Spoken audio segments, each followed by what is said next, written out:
Yep, we are live. Put the live chat on. Damn, voice is on the way back though. Voice is on the way back. Check, check, check. Voice is on the way back.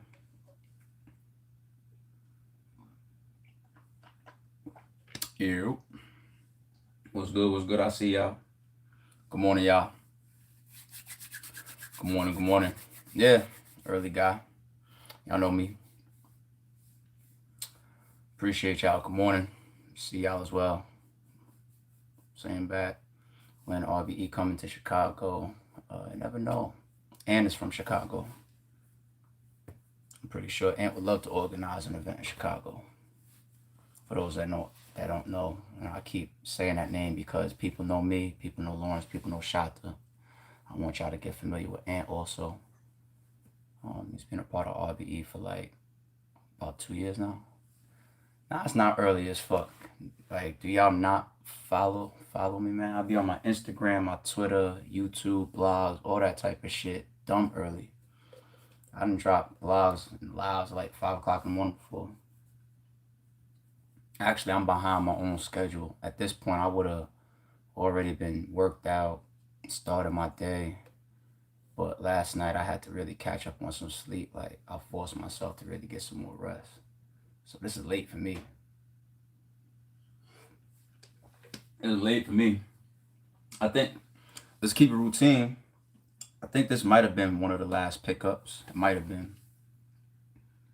It might have been. Oh, they only charged me 16 for that. Yeah. I think one of the reasons why I wanted to grab that, saw it online, ordered it. That shit came in the mail is because I seen it had the box. I even emailed them like, yo, are you sure it comes with the box? Because when you into collectibles, sometimes like if you got a box with it and shit, like it ups the value of it. You know what I mean, especially if it's been unopened. Like there's certain shit, if it's unopened, millions of dollars and shit. I'm into collectible shit sometimes. Let's talk, y'all. Max out shit. Do you believe? Do you believe?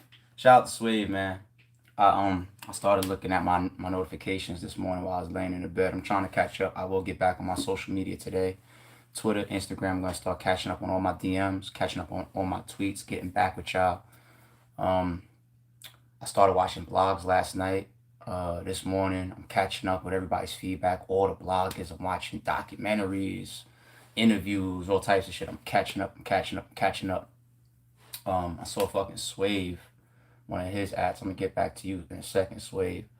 Quadre Horton, appreciate the donation, homie. Thanks for being on the first one of the first supporters in Battle Rap Circle. Thanks for the great battle card.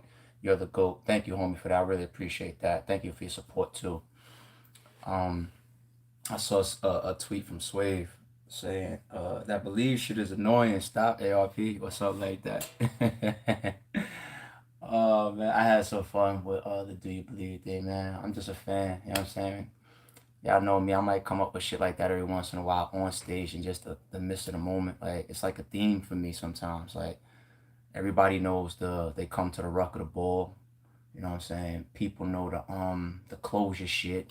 You know, I done heard closure shit in bars, people's rounds. The Do You Believe thing is just, just all the narratives. Just, Cassidy is gonna be this, Hitman is gonna be that, RBE in such a big room, this, all of that type of stuff. You know what I mean? It's just as that event was unfolding, and obviously the venue's name is Believe, and it's painted all on the walls. It says Believe. So it's just like a narrative and just like a little thing for me to mark in time. I want that in the footage because, when I look back at this event, I want to remind myself and I want people to remember um, the doubts, around some of the battles, some of the battlers, the card, the platform. You know what I'm saying? It's like our platform at times, even though people say, "Yo, you're ranked like this," or "You're this good," or "You're my favorite platform," we appreciate all that. But it really is a what have you done for me lately situation. So every event, every battle that you put together as a platform or as a league, um, you're gonna get both sides of it. You're gonna get the yays, the nays, the questions, the adversity, and this card is no different. You know what I'm saying? So, but because of the magnitude of it, it made me want to reinforce it even more. Like for us, it was dope to see it all come together. Danny Lawson, the Danny Lawson, appreciate the support, homie. Old Red needs to get his voice fixed. It's always going out. LOL. I don't know if you need to put a LOL on that, homie, but I appreciate the support. I'll get to that. I'm gonna talk about every battle. I'm gonna keep answering y'all questions too. Blove 812, thank you for the support, homie. Really appreciate that. If you pass through, drop a question. Um, LOL was typing. All right. Oh, that's Quadre Horton again. Oh, I was tired typing. Thanks for supporting my battle rap art. Oh, okay. Thank you. I appreciate that. Yeah, okay. Now I know a little bit more. Okay, back to bed for me. Salute. Thank you for being up early and rocking. Alright, so let's jump to it. The first thing that I want to do on my first blog back on the channel is my Kevin, thank you for the support, homie. ARP, who do you think won CASSIDY Hitman? I'll get more to that when I get to that battle. I don't know if I'm gonna say who I think won or not, and I have yet to watch the VOD. But I'm gonna talk about all that in a second. But thank you for the support, homie. Now, the first thing I want to do when I got back on the channel is thank yous. And pardon because I'm getting my voice back a little bit. Is my thank yous. I don't have a list in front of me. I wish I did, because I'm probably gonna miss somebody that deserves a huge thank you. So I know I'm gonna miss somebody. I might miss multiple people that's gonna deserve a huge thank you, and I hate that. But Osiris, Kenti, Amentu, Grand Rising, great event. Likewise, my guy, appreciate that. It's Osiris, right? Yeah, Osiris. Thank you, Osiris, for the support. Same to you, my guy. Yeah, my thank you. So, first and foremost, thank you to the fans. Big salute and shout out to the fans.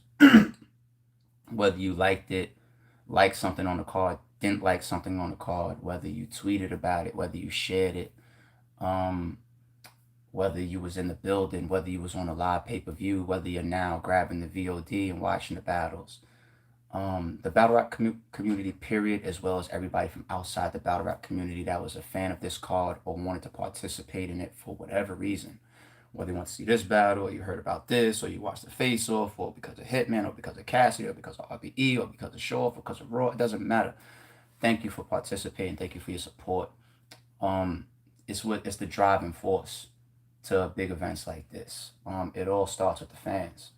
If there's no fan engagement, if there's no fan support, if there's no financial business in play, none of this stuff happens. You know what I'm saying? Like, I wouldn't invest in this much into a card if we couldn't get the reaction that I think that the card deserves. If we couldn't get people spending their hard-earned money to be on that pay-per-view stream or walk through that door to be a part of the event, because, you know, the card was maxed out financially as well.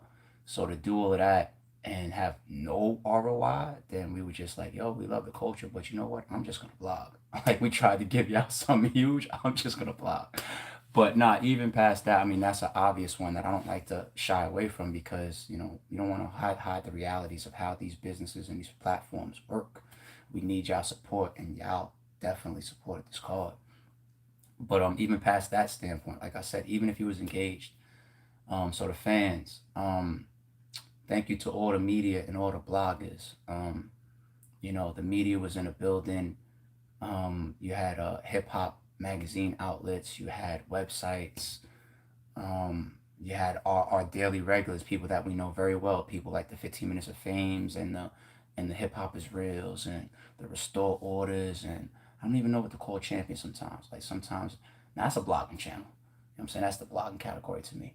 But all the media, shout out to Maserati Rock, dope event. I got cast 2-1, maybe 3-0. The show out Nick Cannon prop backfired 100. I'll get to some of my opinions on that. I really appreciate the support, Maserati Rock. Thank you for your support. Yeah, Yeah, I don't care if this is a long live. I feel like y'all deserve for me to sit here and rock with y'all as long as it takes. Anyway, to say all the things about the event that I want to say and the things that y'all might want to hear from me about the event. So I'm here. Let's rock. Um, yeah, the media was crazy. The coverage going in, the coverage going out. That support is huge, and that's why, glad that y'all made it in the building. Glad that y'all got to be a part of this with us. Epic bloggers, same thing. Sometimes it's easier for me to call out names of bloggers because I know there's a lot of people in media, but the minds tend to go to like, 50 minutes of fame, hip hop is real, and you start forgetting people. It's like fuck. But bloggers, like, you see who's out there. Champion, you got Anwar, you got Rita, you got Dre, you got, of course, Jay Black. You know what I mean? Like some of the coverage that you guys are doing and have done, amazing content. You got the Vada Fly, you got the Showtime SP, you got the Piper Boys, um, Chris Unbiased. I didn't even finish his documentary last night. I was watching some of it. He put up a documentary. It's like an hour long. He's got exclusive footage in there and shit. Crazy. Um, DM Me Detroit. I always watch a lot of his shit. Battle Truth. Y'all know I've always watched a lot of Battle Truth stuff. He supports RBE a lot. Um, what other bloggers? Fuck. You see, this is what happens. This is why I'm like, damn, I hate saying names. But people deserve their shout outs. Ronell Alexander, I'm late, but what battle was your favorite from Max Out? Maybe the one that's everybody's favorite, and I'll get there. But thank you for your support, Ronell. Thank you. Um, Jims, shout out to Jims. So Jims doing a bunch of blogs for this channel. Angry Fan. I'm. It's not easy like doing this shit without a list. Alex, Paylex. Appreciate the support, homie. Angry Fan. Three Letter Man. You know what I'm saying? I know you got this hate thing with Cassidy. Y'all hate each other before the, you know what I'm saying? But you still, you know what I mean? You all over the card. You're interviewing people. Thank you, Three Letter. Um, fuck. Shout out to the homegirl Winged and the whole breakdown crew. Um, I told y'all, it's not easy covering all the media and the bloggers, but if you covered us, you covered this event, anything about it before, after, thank you. Staying on the bloggers and the media real quick, I'm proud to see that it's also a win for y'all. Look at everybody's interview and blog numbers around this card and this event, man. I'm seeing people do 200,000 view videos overnight and shit, like Vada's joint, Champions joint, Jay Black's joint with Cassidy. It's like probably like a 250,000 already, maybe more. I don't know. Last time I looked, like yesterday. Like everybody's numbers is through the roof blogging on this event. The Danny Lawson, thank you for starting the event on time and fixing all the mic issues and keeping it going on time and also showing recaps until the next battle starts. Thank you for that. Appreciate that, Dragon. That's Dragon, right? No, I'm sorry, Danny. Danny Lawson again. Thank you, homie. None Yaks 2. Do you believe? Rise, that's Nash. You stupid. Oh yeah. I didn't see anything of the live event, obviously, because I'm there in it. You know what I'm saying? Lush One. I believe you did commentary on the stream almost the entire event. Thank you, homie. Thank you. That's love. And once again, the symbolism of that, and that's not a coordinated thing. Like, yo, let's do this and it's just the platforms and certain people. You see John on stage. You see Bullpen representing, getting shouted out on stage. You see King of the Dot representatives and icons like Lush One doing commentary. Direct as well. Direct was doing commentary in the building. We know he's a legend. His lineage in battle rap. Thank you, Direct. Wild, man. Wild. There's the list of my thank yous shall continue. I'm gonna take my time on this shit before I get to the battles because it's so deserving. I'm sorry, y'all. God's Mystery, it's about to get serious, so I'm here for the madness. Cool punchline. Thank you for God's Mystery, the donation, homie. Um, uh, uh, uh, uh, uh. Trudon. I see Shotty Harvard talking spicy. Don't let one of us wankers do what none of the Americans wouldn't. And finally, humble Cass. Love from the UK. Big shout out to the UK. And I didn't see what you're talking about from Shotty, but Shotty's my guy. Shotty was almost on this card. Um, Spoiler alert. Shotty is my fucking guy. Shout out to Shotty. Another huge shout out needs to go to Avocado and the whole Ruin Your Day team. They troubleshoot, they fix, they coordinate in real time, and that's why you have to have a Ruin Your Day type of crew on your live pay-per-views, because there's things that happen in flight. Now, of course, we do our due diligence to be proactive. So we flew Ruin Your Day in Thursday. We had them in the building Thursday, going over things, you know what I'm saying, making sure they like the layout. Ava walked out of there like, yo, what I'm gonna do is I'm gonna use the screens, and yo, the layout is perfect. Boom. He loves the space. He loves Believe Music Hall. He said that, from Thursday night. But even still, you can be proactive, which will alleviate a lot of possible issues and get him to be able to set up earlier, and so we can get the stream moving. But even still, the ability in real time to work on things like if there's a glitch on a stream and help rap grid in that sense, or if there's a mic issue. We had an emergency mic issue the day of that y'all don't know. We were supposed to have 3 mics in the building minimum. We ended up with 2 in the day of, you know what I'm saying? And Hitman had already pre-requested that Show Out have a mic on, and he's the main event. You know what I'm saying? Like, so he's obviously got something going on. So it's like, comes to me, somebody from Community Day comes to me like, yo, there's no third mic. I'm like, what? Yo, I'm like, what? So I text Holla, and Holla's like, nah, that's a bad problem. Like he's part of my round. I will have to possibly change my round. So we know battle rap. I'm like, all right, what if we just take Cassidy's mic off between rounds and give it to Show Out? He's like, I don't want the crowd to see him or Cass to see him getting mic'd up. It's supposed to be more of a surprise. I'm like, yeah, that makes sense. Well, if we give him a handheld, he's like, nah, y'all can't Summer Madness me, son. I need a mic. What's going on? Fuck.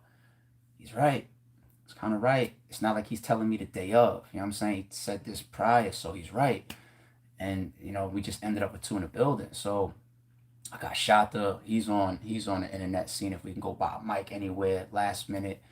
And he coordinated a second sound system and engineering crew to come into the building so that we didn't have in-house audio issues, so that the crowd could hear the battles well. We didn't just use the venue's audio. That was like for the DJ and shit.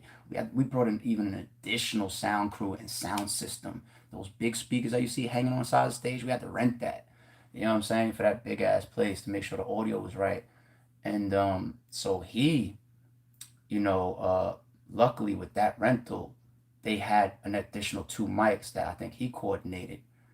But then it becomes a thing for Ruin Your Day, because you don't just take a mic and turn it on. It has to be programmed into the system that you because it's all wireless, and that takes time. And then Ruin Your Day has to do that and get that done. So I couldn't even send back Holla like, oh no, we got another mic, because having another mic doesn't mean that you're gonna be able to get it used. Like, and they just all got it worked out, man, which is it's just crazy. It's just fucking crazy. Shout out to everybody on that one. And once again, Ruin Your Day. Yeah, y'all deserve your shout out and more. Okay, nice guy. One more shout out to Lush for commentary throughout the streams. Yeah, I just said that about Lush, definitely. Okay, nice guy. Thank you for the donation, homie, and the support. Appreciate that.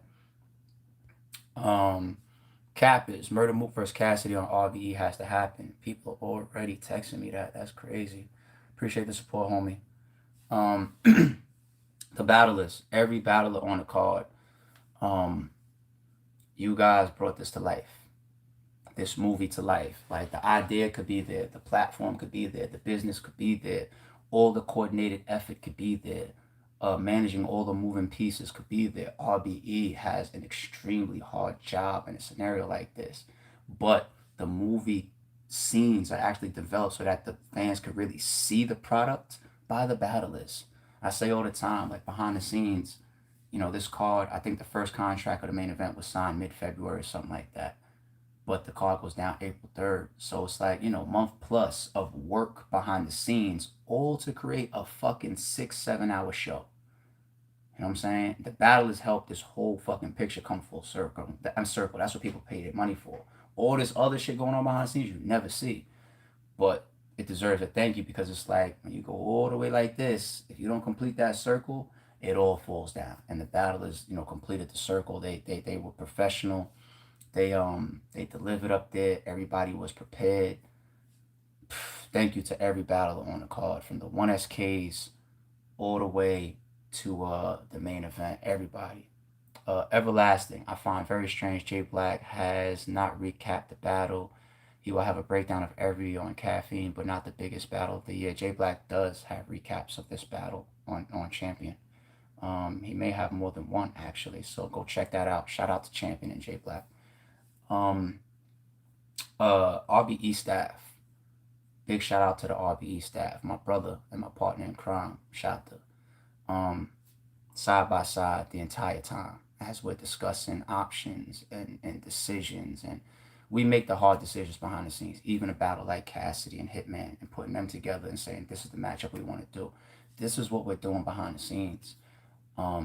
There's nothing that I'm aware of that Shot is not aware of. You know what I'm saying? And for him playing that support role to me, my second, my general, my brother, my partner, my co-owner, I love him for that.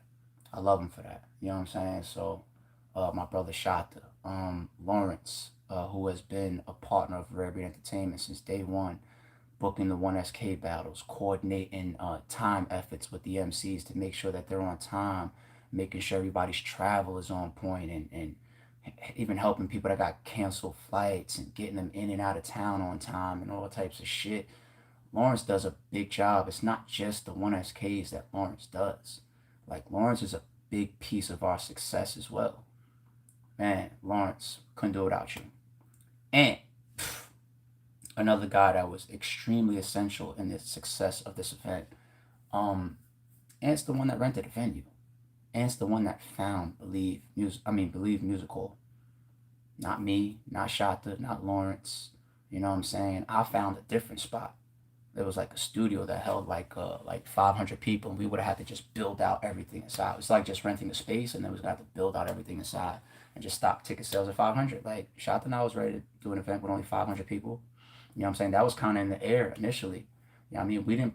We didn't promote Believe Music Hall until, like, look back, it's probably on my gram when we started tweeting about it. You know what I'm saying? Like, we was watching the momentum of the card to try to determine the amount of capacity we wanted for a venue, and then we wanted to scout those type of venues. But one thing that we learned, and we was very naive about, we told ourselves that Atlanta is open.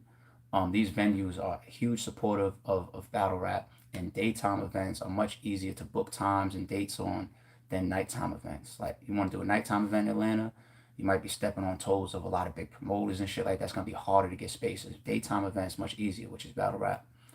It was to the point where we were so naive. We was just like, yo, like, don't get a 500 capacity place, get a 600 capacity place.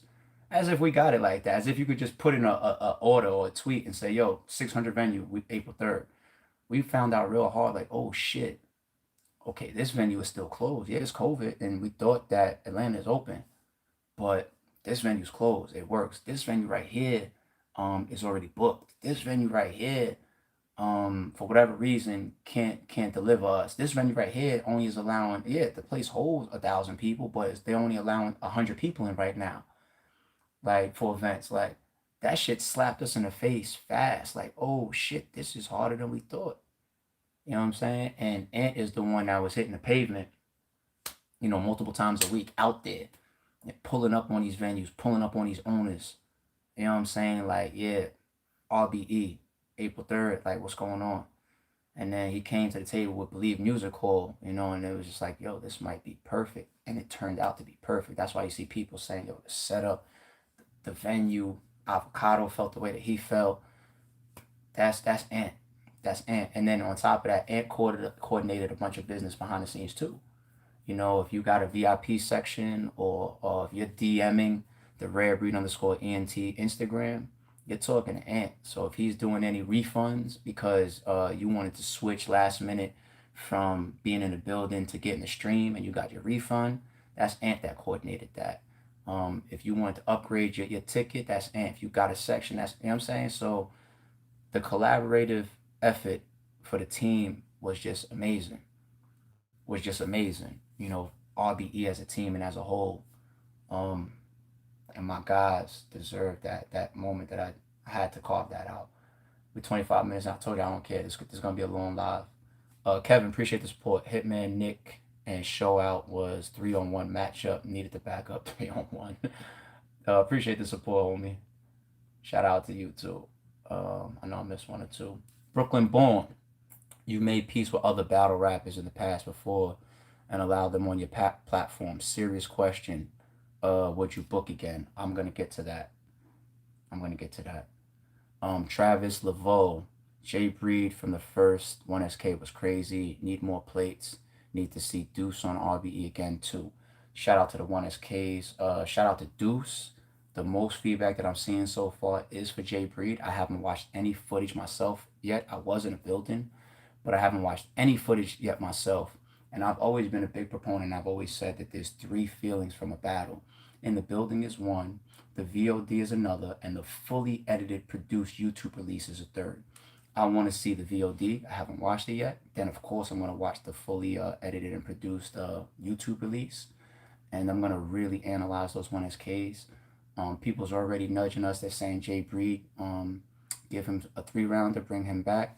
I could see that happening because from our max out card, I think we need to continue the energy of you know, getting a 1SK guy up into a higher rank and higher position. And that's one area that RBE needs to strengthen up in. And I eat that like 1000%. Colin Felton, when you drop in the cast battle, my G, I think it would be a smart move to release it fast with all the hype. Colin Felton, I have mixed opinions about that. From a fan standpoint, you want to get it out there for y'all as fast as possible. And you would think like, yeah, it could explode to 20 million views right now if you drop it in the middle of the fire right now. That's logical. Makes a lot of sense. I know Cassidy and Hitman would probably love that. Like, put my 20 million view battle out right now. I'm shit. I would want it on the channel too. Um, the problem with that is two things. Well, three things. You had people that just spent their money on the live pay-per-view, you know, less than what, 48 hours ago or some shit. That's almost a disservice to them. I mean, it's almost a disservice to them. I'm sure a lot of them wouldn't mind because you pay for the live experience. Don't get it twisted. You pay to see it as it unfolds. So there is a counterpart to that. I agree. But to a degree, you can validate that as a disservice. Number two, there's people currently and actively buying the VOD. A lot of people tuned into this card, but not everybody that wanted to see it live or even had the time to see it Saturday or wasn't working, whatever. They're catching up now. They're seeing all this crazy buzz and they're like, yo, let me go grab the VOD. Let me see the battles that I missed or whatever. Even people in the building, damn, I got there. I was online. I couldn't get in fast enough. I wasn't early enough. I missed the first battle of the night, which was show off and after the 1SKs, which is show off and Raw. Now I want to see that. Boom, boom, I'm hearing things. You know what I'm saying? So people's buying a VOD. So we can't, that's business. It's business that we deserve. You know what I'm saying? But you don't just drop the battle in the middle of people's spending money, you know, period. That's a little bit of a disservice as well. And thirdly, I believe that the leagues and the platforms do to a degree have a responsibility to help continue to control customer service experience for future business. It can never just be about now. I know that battle right now is gold. Hitman versus Cassidy. But you still can't allow yourself to think for the moment. You still have to think forward. It's chess, not checkers. And the thing about thinking forward is that if I turn around and I drop Cassidy versus Hitman on a Monday and it just went down Saturday, and then if I announce Max Out 2 a month from now, right, what's going to happen is you're still going to get some people that's going to say, I don't give a fuck. I'm about the live experience. I'm there. You know what I'm saying? I'm on that stream. But you may have a couple fans that say, what am I going to buy this shit for? You know what I'm saying? Like, it's just going to drop on Monday. Anyway, that's not good for future business. And it also can affect other platforms. I do that today, and then Bullpen sells a stream tomorrow. People might think that that's the fucking the norm. Like battles just release fast. That's not good for pay-per-view. You know what I'm saying? So and the pay-per-view business is is very essential in this culture because of the type of bags that the platforms and the leagues are trying to get to the battlers. If Hitman or Cassidy turns around and they ask for $1 million, you're not gonna get it to them in door money. You know what I'm saying? You're not gonna get it to them by dropping on YouTube. You know what I'm saying? You're not gonna get it to them in sponsorship. You're not gonna get it to them in merchandise money. You're gonna get it to them, for the most part from the stream. You know what I'm saying? Like that's the biggest avenue of income for these battles. And if it's not from a soul stream, like let's say King of the Dot or Rap Grid, RBE or whatever, um, then you have to have a streaming service deal behind the scenes. Like I don't know their business, but maybe Caffeine is giving URL a budget for to book every event. You know what I'm saying? And then in return, they're able to stream the content on their platform, and they're able to give it away for free. But if the battlers are still being paid, obviously there's some business that's happening behind the scenes. So somebody is putting up the money. You know what I mean? So these battlers get the bags that they want. So even the battlers asking for YouTube releases, me as somebody that's forward think, I turn around and be like, listen, that's fine, but next time we do business together, let me pay you half. I'll drop your battle on YouTube on Sunday, but let's pay you half. I bet you they'd be like, no, go ahead, sell your stream. You know what I'm saying? So let's use our minds. You know what I mean? Bloody Lava, Hitman Holla, 1-2-1, second and third round. Cassidy stepped his game up in for the first time, or for the first round, though. Bloody Lavas, appreciate the support, homie. I see that a lot. Darrell S, shout out ARP, great live stream from Kuwait. Oh, all the way from Kuwait. Appreciate that. Middle East, love to support black business. Keep up the good work. Much love from Sullivan's. Yo, Darrell S, thank you for the support. Really appreciate that. And the live stream all the way to Kuwait, Middle East. Yeah, the live stream was being watched by people around the world. Like when we say that and we promote that, it's true. It's accessible around the world. And shout out to Rap Grid for that. Oh, that's one that I might have missed. Rap Grid for hosting the pay-per-view on the back end. You know what I'm saying? They have built up a streaming service and a streaming engine that catered to battle rap, and they've continued to improve on their platform over the years to the point where we can get our content out to Kuwait. You know what I'm saying? So shout out to Rap Grid. But Darrell S, thank you so much for the support, homie. I appreciate you. Be safe out there, homie. Wherever you at the time as well. Be safe. Support black business. I'm all about that. And thank you for supporting us. We are a black-owned business, obviously. We've never been, I have no problem saying this publicly, we've never been sponsored for any of our events. If a battler has gotten a check from Rare Beat Entertainment, it came from our pockets. Okay? It came from our pockets. And that's another reason why I appreciate the support that we get. People can't say that, you know what I'm saying, there's this person that's doing this, or this person that's running this, or whatever. This is us. This is us. So we deserve our comeback as well, because these are the investments and the type of money that we put up to produce this content and to make these events for y'all. We've never been sponsored. Never.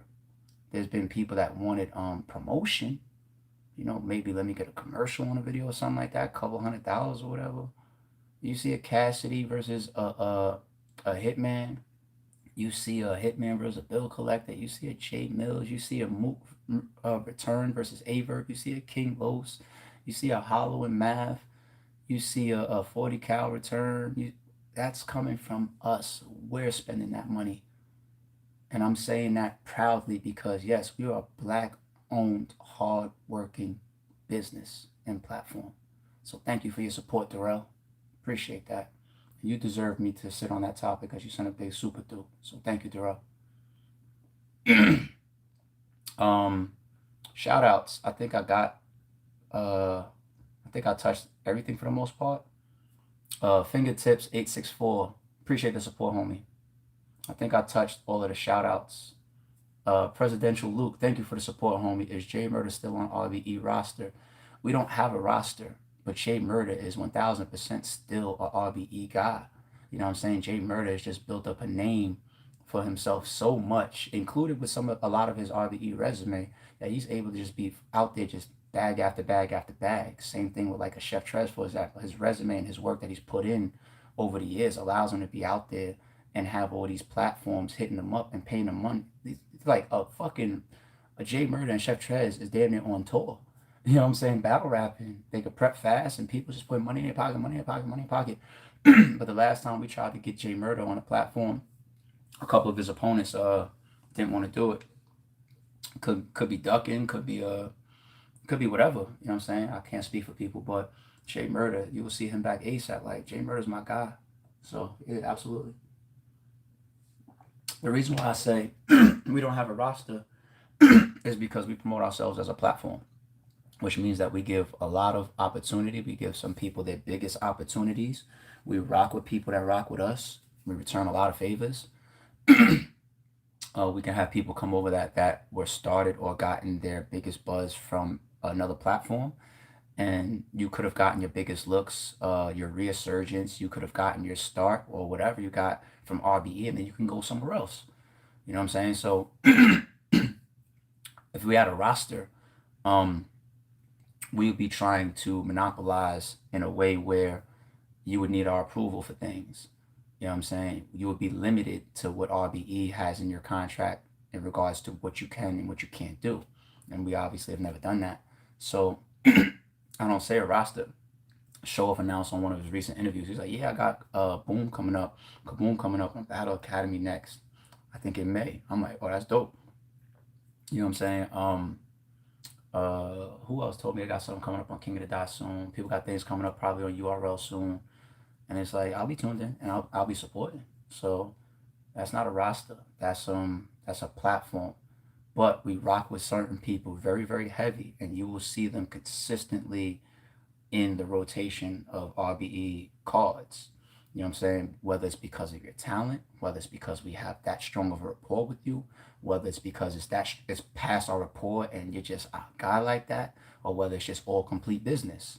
So you will see people in and out of RBE's cards and events, rightfully so. But you would know who we fuck with past business and who we don't. You guys pretty much can pick that out.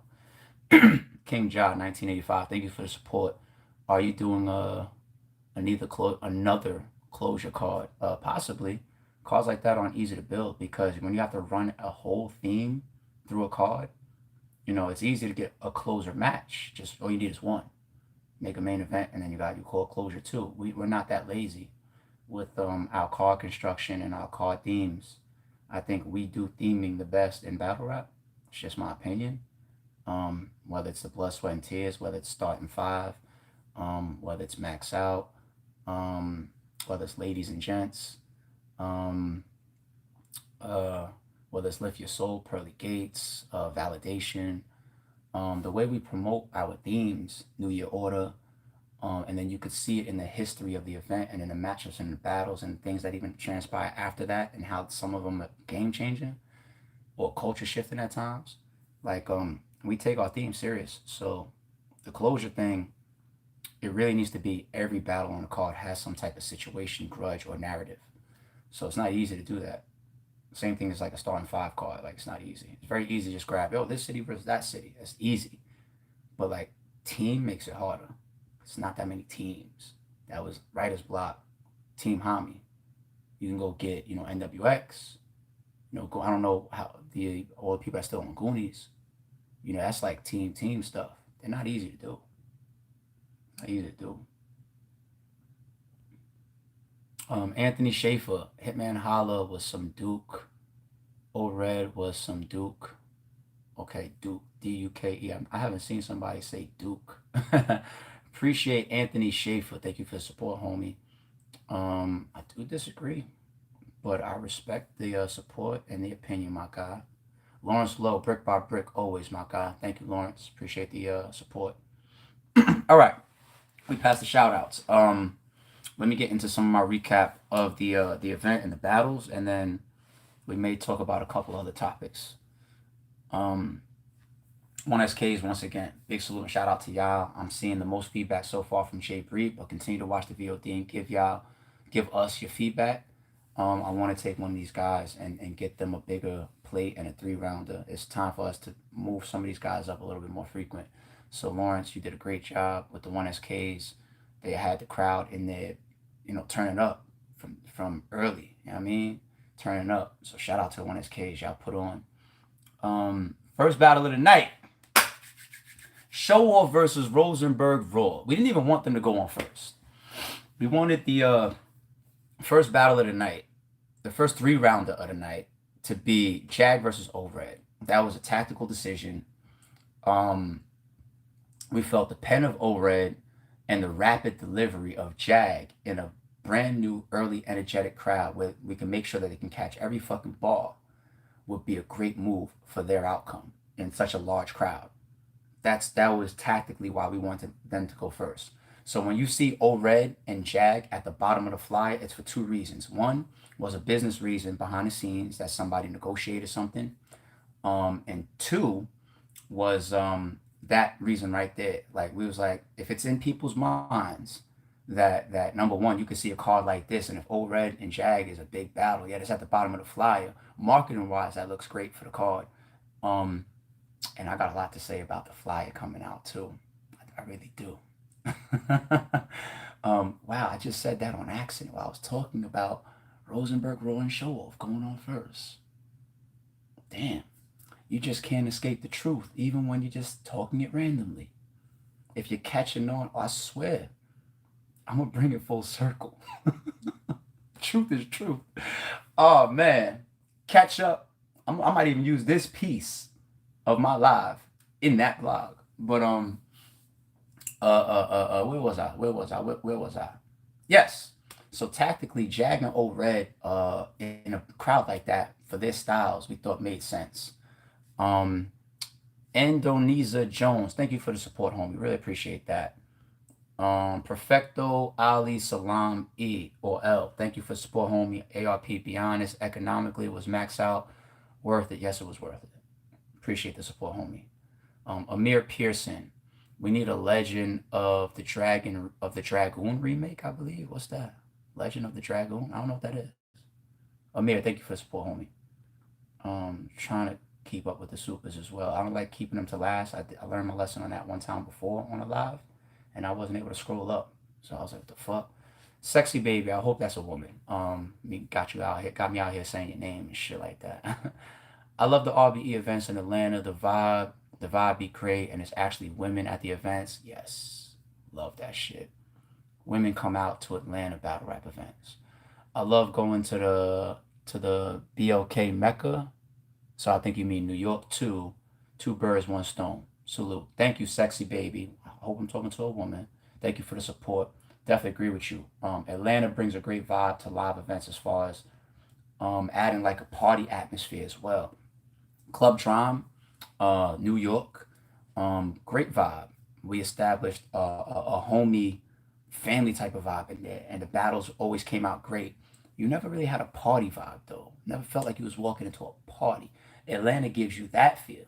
You know what I'm saying? Like one of my closest friends, my man Tate, he was in a jean jacket, standing in the back of the venue. He was in one of the sections in the back of the venue.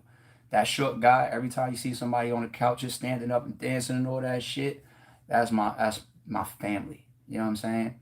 In between the battles, when the music's playing, that's because the vibe of the shit. He was keeping telling me that shit, like, yo, he was supposed to come to the club with us after. That nigga laid out after the event. He laid out. He couldn't make it. He didn't have nothing left. Why? Because he spent all his fucking energy wilding in the fucking, you know what I mean? Like, that's a personal story I could tell y'all about how the vibe of the events be in Atlanta. Like, that shit felt like a party.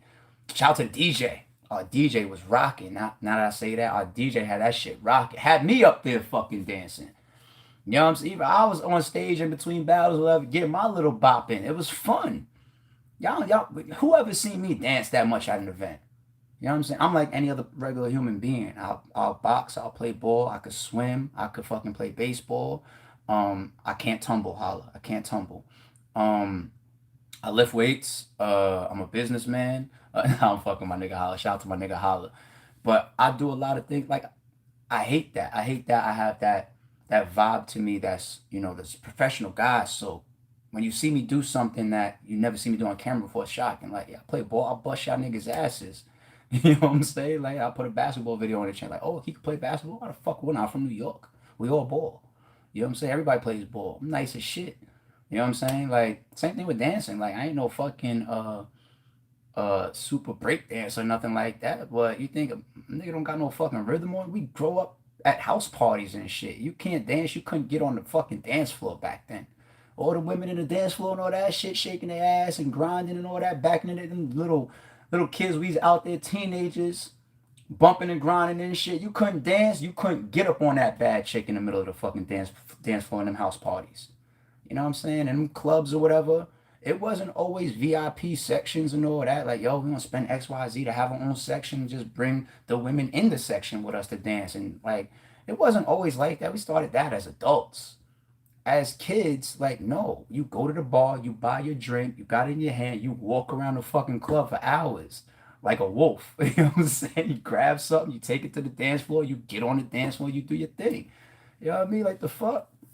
Yeah, I dance, nigga. Fuck is wrong with y'all? I saw a tweet or two like, yo, ARP's on stage dance. Like, yeah, we did. What the fuck? But where was I?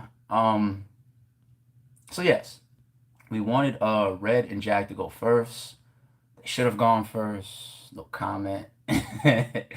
But Show and Raw kicked off the first 3 rounder, and I think for me to speak on what a lot of people are saying about that battle is only fair. First and foremost, it was a legacy battle for me personally. These are two extreme bricks of what RBE has built over the years. Rosenberg Raw being our first main event ever. Show Off being a guy that has such a ridiculous resume because we saw his talent and said, yo, yeah, he could be in there with a Big K or Arsenal or Swave or fucking Ill Will or, you know what I'm saying? Like, y'all know his resume. You know what I mean? On RBE, it's ridiculous. So they have extreme bricks within the RBE foundation and the walls that we continue to rise. And I'm always extremely thankful to people that put down that type of work over there, whether you have one battle or multiple battles. And then also, these are two guys that wave the RBE flag proudly. And I take pride in that as well. They're not restricted. We don't restrict people. But regardless of what moves they make, what battles they take, what other leagues or platforms that they're on, I say all the time, it's not what you do, it's how you do it. And those two guys have been solid. Regardless of what phone calls they get, where they bat, what they do, they represent RBE at the end of the day, no matter what. And I'm in debt to those guys for that, unless they do some fuck shit. And I doubt they will. Rosenberg Raw and Show Off, thank you, because that was more than just a battle for me personally. Okay? It's a legacy thing. On our biggest moment ever, I need a big piece of RBE's legacy on that card. Max out. So, now to be fair, I do think that the learning experience of being in a crowd that size would be extremely beneficial to somebody like Show Off because his pen is one of the best. I say all the time, Show Off is my top 3 personal favorite battle rappers. Me, I'm heavy into a pen. I'm kind of like a pen guy as far as a fan and preference. Okay, it's no coincidence that O-Red, Daylight, and Show Off are my 3 personal favorite battle rappers. That's not coincidence. What do they all have in common? You know what I'm saying? So it does change, crowd wise, room size wise, your pen, your delivery, the setups to your punches. It will change in room size, and I think we've seen that over the years. You know what I mean? Not just in Max Out, like the fuck, like everybody knows that if you follow and you watch battle rap. You know what I mean? I think that's a great learning experience for Show Off. I think the second learning experience that Show Off just had that I realized on stage, and I even had a conversation with him yesterday about that he has to be careful of. Show Off is Show Off. You know what I'm saying? Show off is the same person everywhere he's at. Any city, any neighborhood, any platform, any stage. He's the same person everywhere. And there was a moment where the crowd started to talk a little bit. Like when crowds get a little bit rambunctious like that and they start talking more, that means that they're losing the engagement. And you have to, something in your round better grab them back. You know what I'm saying? Not booing. I'm just talking about engagement. When you hear talking start happening, that means that I'd rather be talking to my man, or I'm speaking about the battle instead of being like this to the stage. That's what that means. Usually that can happen before the booing. That, like, usually boos happen if a crowd feels like they've been led up to the hill and then they didn't have a payoff. That's where you get a boo sometimes. Even in the main event, they sitting engaged, they're leading up this whole setup, this whole bar structure, boom, boom, boom, cool, cool, cool. But the payoff didn't really give them what they expected, what you built them up to. Like, you drove me all the way to the end of this road. I was expecting the pot of gold. You know what I'm saying? So round construction really sometimes has to be catered to that, especially in a bigger room. So the chatter usually starts before any booing. And there was chatter that started. And there was times where, you know, Shof was like, yo, hold it down, hold it down, hold it down, y'all. And I think what came after that at some point, it might have been the second round, I think Show Off, you know, got at the crowd where he was like, yo, boom. I don't, pardon if I'm misquoting. I haven't watched the footage yet, but he might have said something to the effect of like, yo, if there's an issue, we can go outside with it. And that Show Off, like, he's just Show Off. He don't care. He's Show Off. It don't matter what stage, what crowd, what city. He's Show Off. You know what I'm saying? But one thing that battlers have to remember, if you speak like that to a crowd, you turn them into your enemy. I'm supposed to boo for you now? You damn near just called me out. They kind of want to see you lose now. And I'm going to get to Raw's side. I'm not saying that the fans want to see you lose. I'm just saying you compound the fact that you may be losing their attention a little bit. You compound it if they feel like you're not being humble towards them, or they create, I mean, they don't want to be blamed for it. They don't want to be blamed for your performance. So if you say anything like that to them, you're going to make them worse. You know what I'm saying? And Show learned that last night in our conversation. So, but Show's pen is ridiculous. His first round came out, wow, he was wigging in his first round. And you can't blame the crowd for nothing. Number one, we're not going to do this whole Atlanta thing, because when I first took the stage, I asked where's the out-of-towners at, and the crowd went crazy. There's footage of bloggers that got footage of like people, where you from? I'm from this state. I drove from here. I flew in from there. I'm like 30-40% was from out of town. You know what I'm saying? You know what I mean? And then, of course, Atlanta is in there heavy because that's local. But no, a big piece of that crowd was from out of town. So we're not going to say the Atlanta crowd. The Atlanta crowd is the Atlanta crowd. They're not easy. They're not easy. And I don't think any crowd should be easy, because I think, once again, I agree with Jay Black on that. Big room, small room. Let's see the battlers earn it. Let's see what the battlers can do in every situation. Let's see you be good in both. You know what I'm saying? Don't say come meet me in a small room or come meet me on a big stage. Meet me in both. Jay Black, I agree with you. So yeah, that portion of or that element to the battle, you have to know how to work that and how to be efficient in that. And that took me away from my point where I was saying, when Show first got on stage, he had his camera up to the crowd, and I think he had the whole crowd say his slogan or some shit. And the whole crowd went crazy. They was with him. First round, they was with him. But if your construction of your rounds doesn't keep them in your second and your third, you may end up hitting some roadblocks. You know what I'm saying? But I think Show still did a great job. And I think he had a learning experience, which makes him that much more stronger and dangerous. You will see Show Off on small stages and in big rooms going forward. He ain't going nowhere. That is to take nothing away from my guy, Rosenberg Raw. No excuses, okay? Rosenberg Raw doesn't deserve any narratives of any excuses, room size, or anything like that. New guy, Quadre, appreciate the support, homie. Thank you so much. Thanks for the event, bro. Thank you for being a part of the event, whether you was tuned in, tweeting, anything. Thank you so much for your support, homie. Really appreciate that. Try to catch up on a few. Nick Coney, thanks, Cass. Had the whole experience. Thank you for the support, homie. I know I'm way behind and shit right now. I'm trying, y'all. Colossal Canty. Great event, bro. Is Danny Myers still loud on RBE? I hope so, but that's a question for Danny Myers. Shout out to Danny. Thank you for the support, Colossal Canty. Um, Jesus, y'all are in here heavy. Y'all are in this live stream heavy. Gee, y'all got me scrolling for. Look at this shit. Y'all are in here. We continue to max out, I guess, huh? The casual fan, as a hooper, anybody I ever heard say out of their mouth, "I'm nice at ball, I smoke, laugh my ass off." Careful, ARP, you my guy, brick by brick. Thank you, the casual fan. I've lost basketball games before. I could lose a basketball game, my nigga. I ain't got no ego. But a lot of niggas can fuck around, get misconstrued on that court. I haven't played in a while.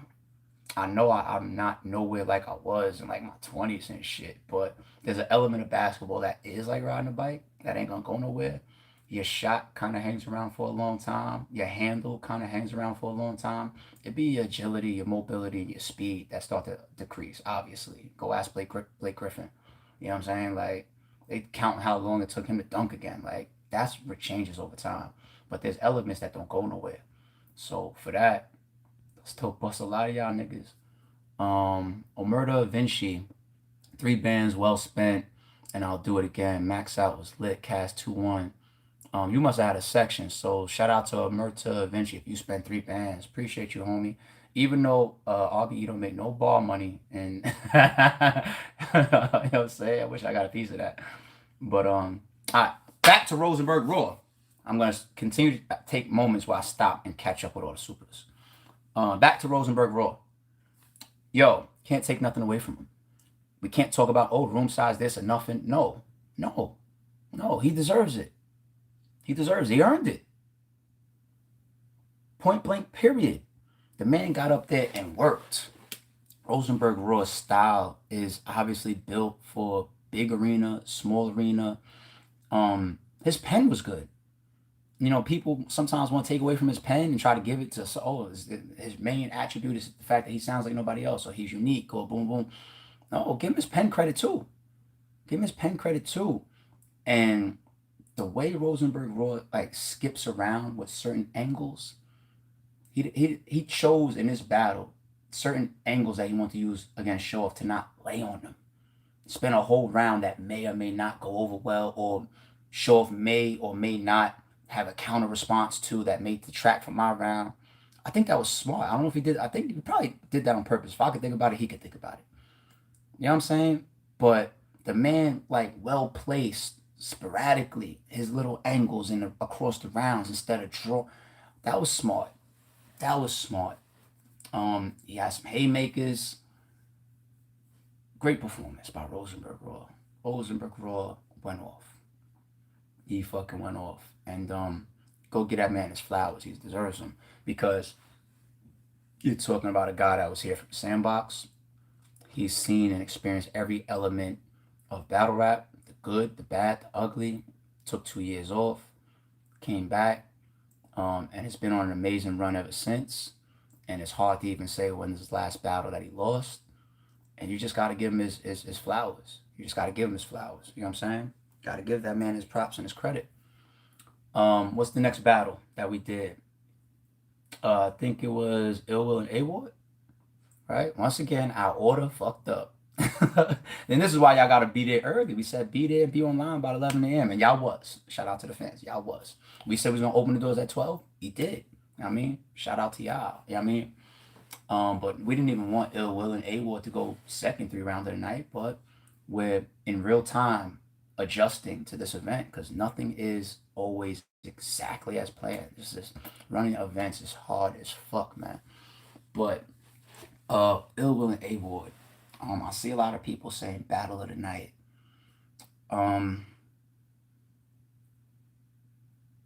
You can deserve that. They deserve that from people that's saying that shit. For me, I do understand that there's multiple elements to the battle of the night. From a pure battle rap standpoint, sometimes people will say, yeah, if you have a back and forth like that, that displays every element of battle rap damn near, battle of the night. There's also elements of like certain people, depending on who you talk to. I'm not saying me, I'm just being objective and throwing it out there. certain people will say things like the impact overall.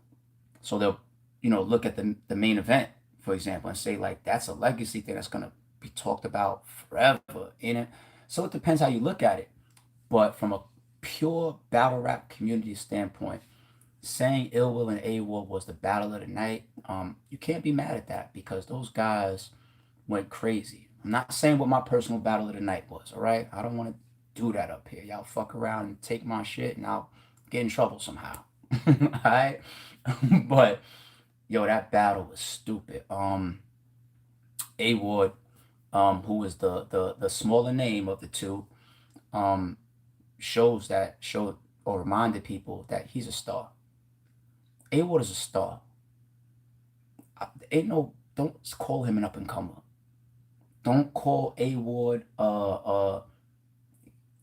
don't put nothing up and coming around his name. If you want to call him for the biggest names in battle rap, that just means that you're a good matchmaker. If you want to call him for Tay Rock, or if you want to, the only reason you may not call him for certain people is if you feel like the business may not align the right way. I understand that side. I worked through that as well. You know what I mean? Like, I get it. But matchup and battle wise, you can call him for anybody. His talent through the fucking roof. He could handle it. There was times where even he got roughed up a little bit from the crowd. Stays poised, stays focused, stays confident, stays through his shit. He's a star. A Ward is a fucking star. Point blank, period. And I hope that me just summarizing into that says what his performance was. Okay? Ill Will. He's already been a star. Times that the battle rap community was mad at him that he didn't make certain lists or win certain awards. Why? Because he's one of the best battle rappers in the world. Ill Will. He's one of the best battle rappers in the world. Did anybody see his second round from the other night? This nigga said this shit is manufactured. The manufactured shit. We've been saying no weapon formed against me for our whole lives. And that was the first time in my life that line is now like in question. This nigga Will is a nut. His performance, his energy, his aggression, his style, his combination of attributes. I've had to promote him before. I've had to analyze him before. And I've watched him as a fan. I've been booking Ill Will since 2014. I know all these things already, but I still get thrown right back into the brand new field because I just watched what he did again Saturday.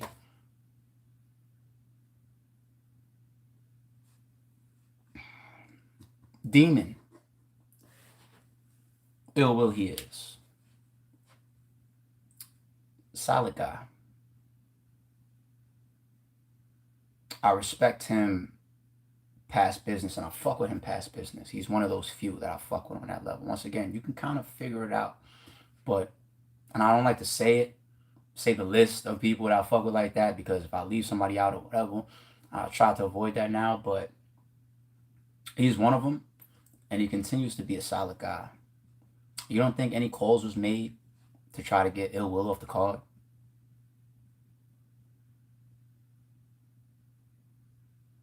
But where was he Saturday? That's being a solid guy. And I told myself, I don't want any controversy around that after this card.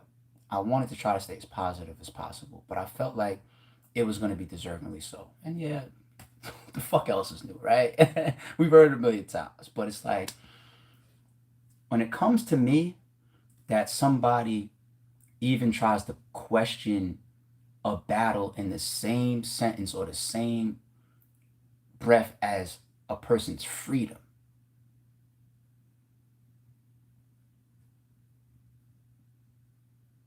Homie, if you're watching this or if you watch this, I'm not talking to ill will, and I'm not talking to the people, anybody that made this call. I'm talking to the person that I spoke to about this.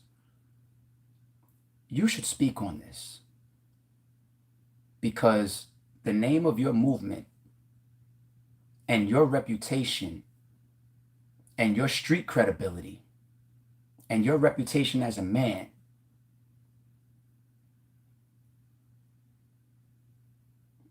that's a lot. I'm gonna leave it there. Ill Will and A Ward, disgusting. Disgusting. Fucking disgusting. Shout out to those two guys. Thank you. Thank you for the potential classic. I haven't watched the VOD yet. As soon as I do, I'm gonna make my own personal fan assessment whether I feel like the battle is a classic or not. Just as soon as I get a chance to watch it, I will. But in the building, as a fan standing there watching it unfold, it felt ridiculous. I saw A Ward's interview where he said, because in the back of the venue, once again, there was like an elevated VIP sections and shit, and you know, it's a club vibe, like I said earlier. So the girls is, you know, when people order bottles, you know how it is in a club. The girls, the bottle girls, they bring them out with sparkles and all that type of shit. They bring all the attention to the people that's spending money and all that. That's just how it is in clubs. Some people like it, some people hate it. It is what it is. And A Ward's interview, he says, I was praying that somebody would order some bottles, or the girls would come out with some bottles during my rapping, because he would say, everybody look around, look at her, even she knows I bring fire to the table. The table with delivering a bottle service, and they got the sparklers, fire to the table, the card. Yo, if he would have, I mean, he already tore the roof off in a couple of rebuttals and a couple of his bars. But if he would have did that in that moment, oh my God. Oh my, there was another wild moment that I had.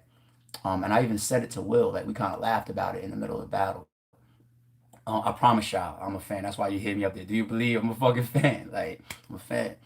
But A Ward, when he said the whole like how to be ill will breakdown, and he said, say, my coke is so white shit.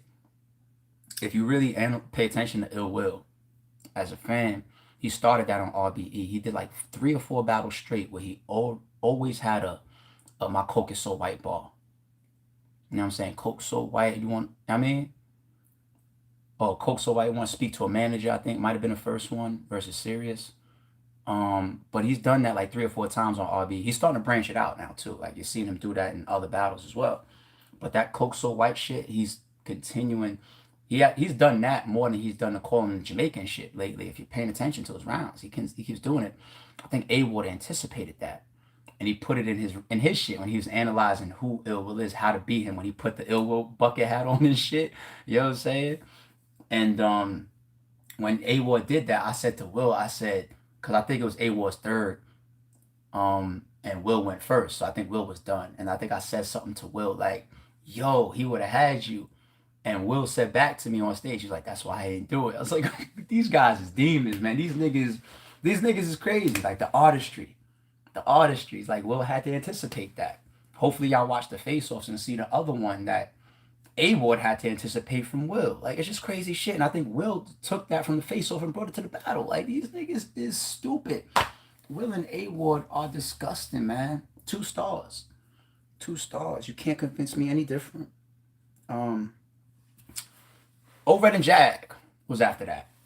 I think this was a solid battle. I think the magnitude of the card and the event makes people attack the battle a little bit more than it deserves. I think if you watch the VOD, or you don't gotta buy the VOD, you could just watch the battle when it drops. I think there'll be a higher level of appreciation for the battle. And I think, and I tell this to battlers, and I'm gonna say this to Old Red, you have to be careful. I said this, like for example, like if a battler gets on camera after their battle and says like, "No, my opponent beat me," he takes away the opportunity for him to say, "You know what? It was closer than I thought it was." When footage drops, battlers make that mistake. They make that fucking mistake. That's a problem. Like you hurt yourself. You know what I'm saying? And Red, you're doing interviews saying I didn't do good. That's a mistake. Battlers need to be careful putting those type of judgments on their own battles. Because you want to know what? Once again, there's 3 vibes. There's the in the building vibe, there's the VOD vibe, and there's the fully produced and edited YouTube release vibe. You're putting narratives on your own battle that hasn't even gone through the last 2 phases. And the YouTube release will have the most eyes on it. I wish the YouTube views was the same amount of views on the stream. Like, then I'd be fucking super rich. You know what I mean? The YouTube release is the one that's going to live on forever. And it's going to do the most views. Like, you guys can't get off stage and let the energy of what you just walked off the stage from affect what you say on camera. You have to control that. And I say that to Red's credit. Red, what I'm trying to tell you and what I'm trying to tell the fans, because I've been doing this all these years, is when that battle gets edited and released, Red's material is going to come off so much better. Red, what are you doing? I'll see you when the battle drops. I'll see you when the battle drops, Red. Don't let the emotional feel of that. I know, big crowd, big get off, feels like a weight on you. So like, fuck. Same thing. Nah. Telling you. It wasn't a classic battle, but it's way better than you may feel, homie. You'll see. And Jag. I want to give Jag a lot of credit for when you see it right there live, that first round wasn't going over that well. But the way that he stayed, like, nah, I'm here, and he continued in his second, his third, Jag got better as the rounds went. I think all fans, the highest expectation you have of a battle is every single round be on 10. And, you know, based on how you construct your rounds, I think that's the attempt. But sometimes things just don't come off like that. And if you go down, first round's great, and the second round, and the third round's horrible, and that last impression, fans ain't gonna fuck with you. But fans respect if your rounds go like this. Why do you think you hear battlers at times say at the end of the rounds, and that's my lightest round? Why do you think they say that? Keep up. And Jag, you did that whether on purpose or not, and I want to give you your credit for that. Good battle. Solid battle, guys. Solid battle. Mr. Info Philly, thank you for the support, homie. Appreciate that. Oh, man, y'all are in here.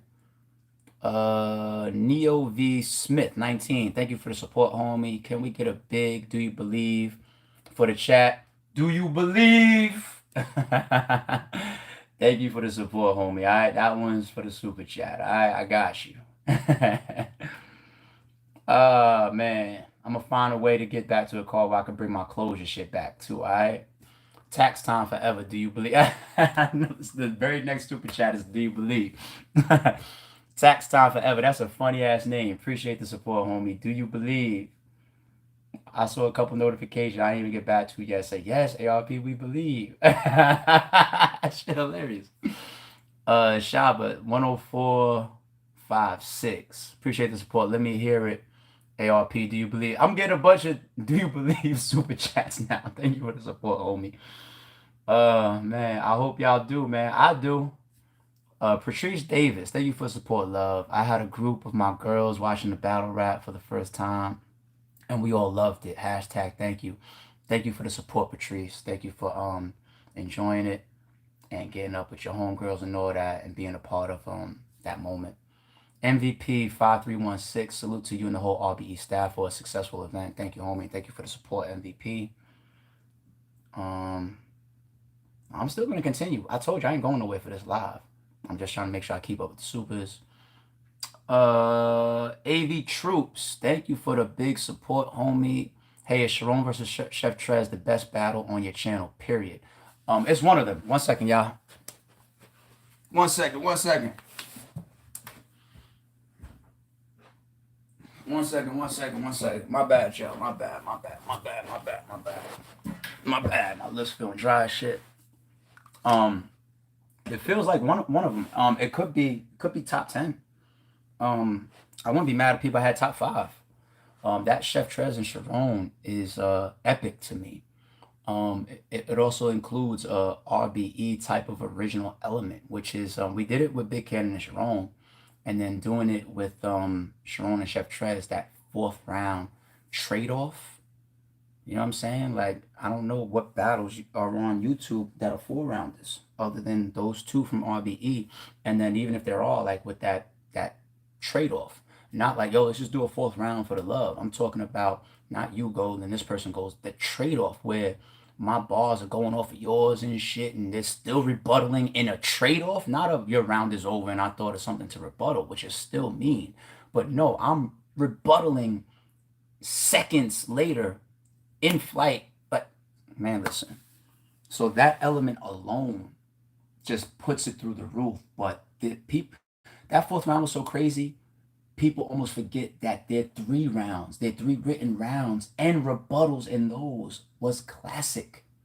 Sharon and Chef Trez absolutely deserves, depending on whether you how much you like that battle, your top 10, your top 5, or maybe even your top 3 RBE battles. So shout out to Sharon and Chef Trez.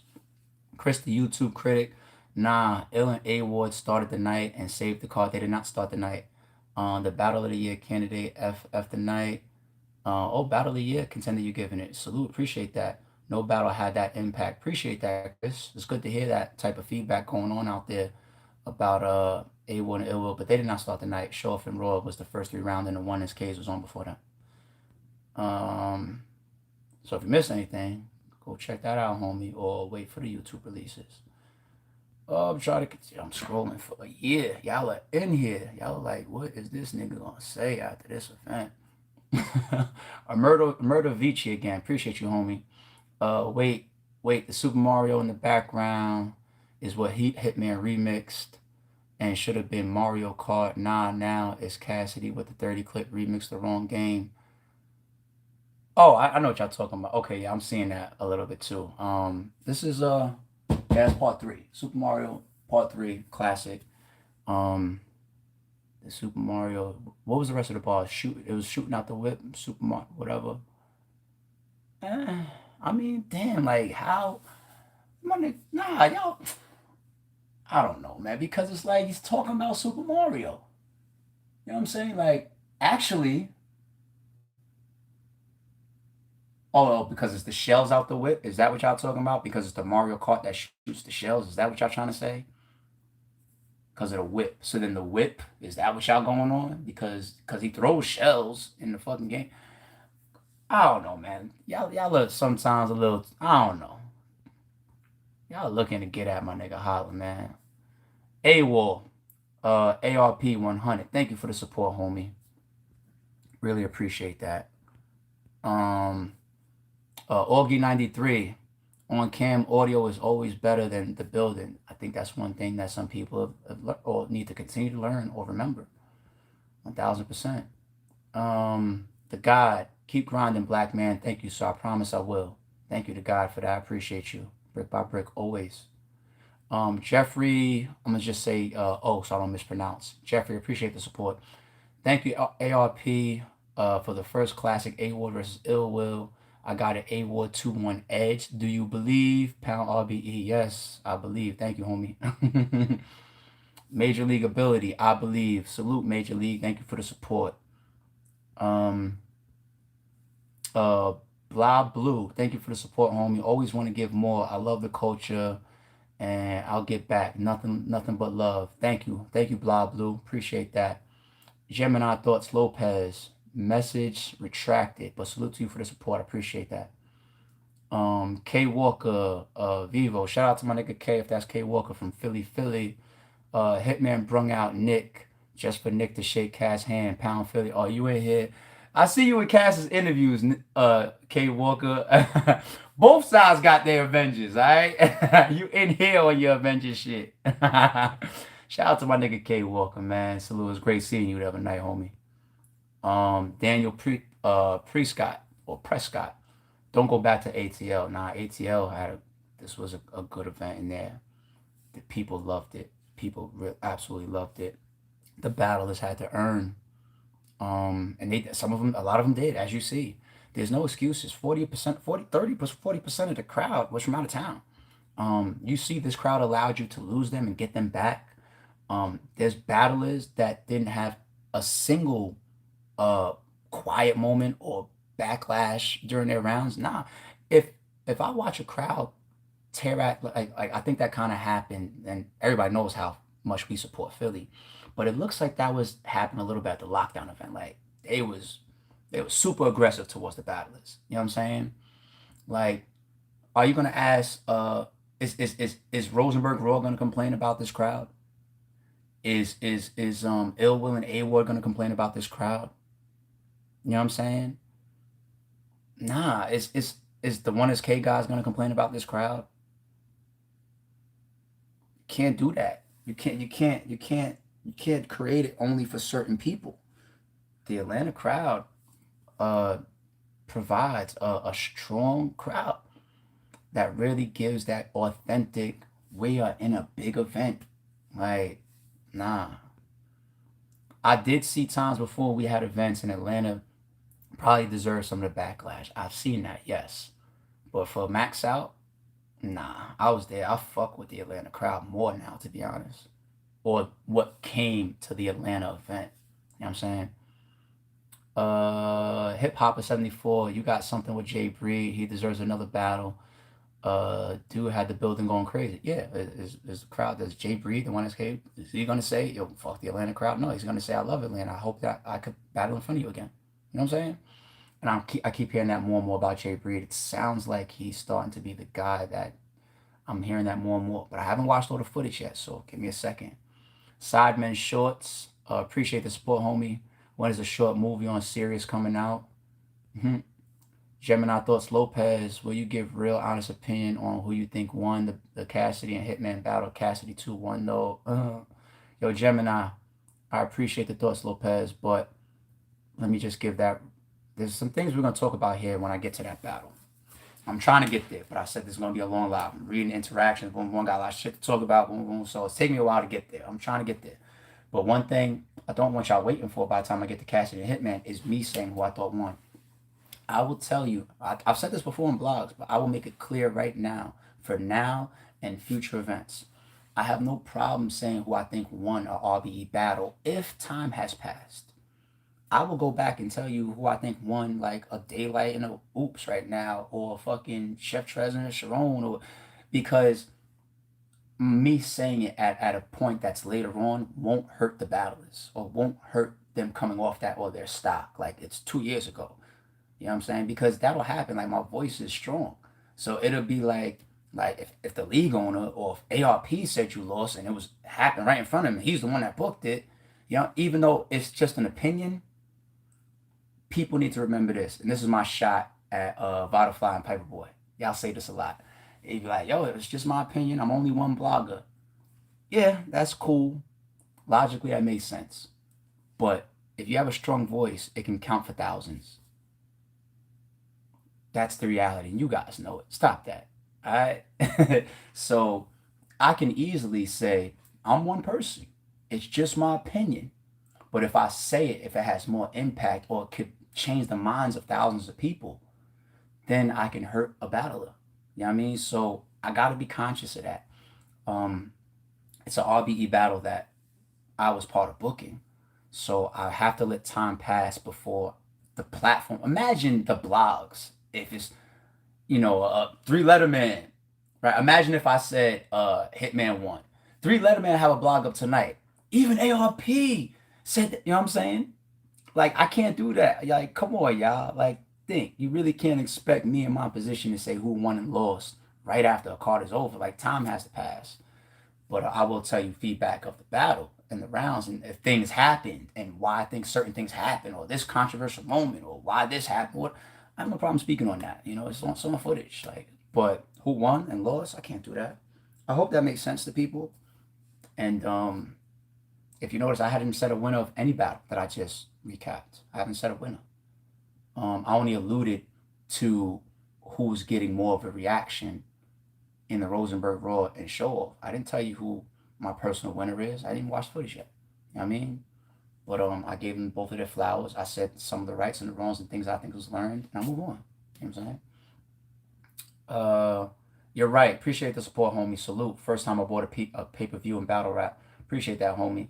I love the fact I love and having so many events. I love those times where I see people. I meet them. I shake their hands. I take pictures with them. I see them in comments. I see them in tweets before, after the event, when it's the first. You know what I'm saying? Battle rap's been around forever. You can go to any platform. You can go to any card. You can go see any of your favorite battlers anytime. And then for it to be an RBE moment, you know what I mean? Like when you fly and say, this is my first time at a live event. This is my first time being in the United States and I'm here for a battle rap event. This is my first time buying a pay-per-view. That's so humbling, you know what I'm saying? Because like I said, it's like battle rap it has content damn near every week. And for your first live experience or your first pay-per-view to be RBE, that just shows what it's a brick by brick element. You know what I'm saying? You could say, this is the biggest and best. That's been here the longest. That over there is my favorite. That over there is better. But something that this platform at this time did was drew in this brand new fan. The first time they saw a pay-per-view or the first time they flew into an event.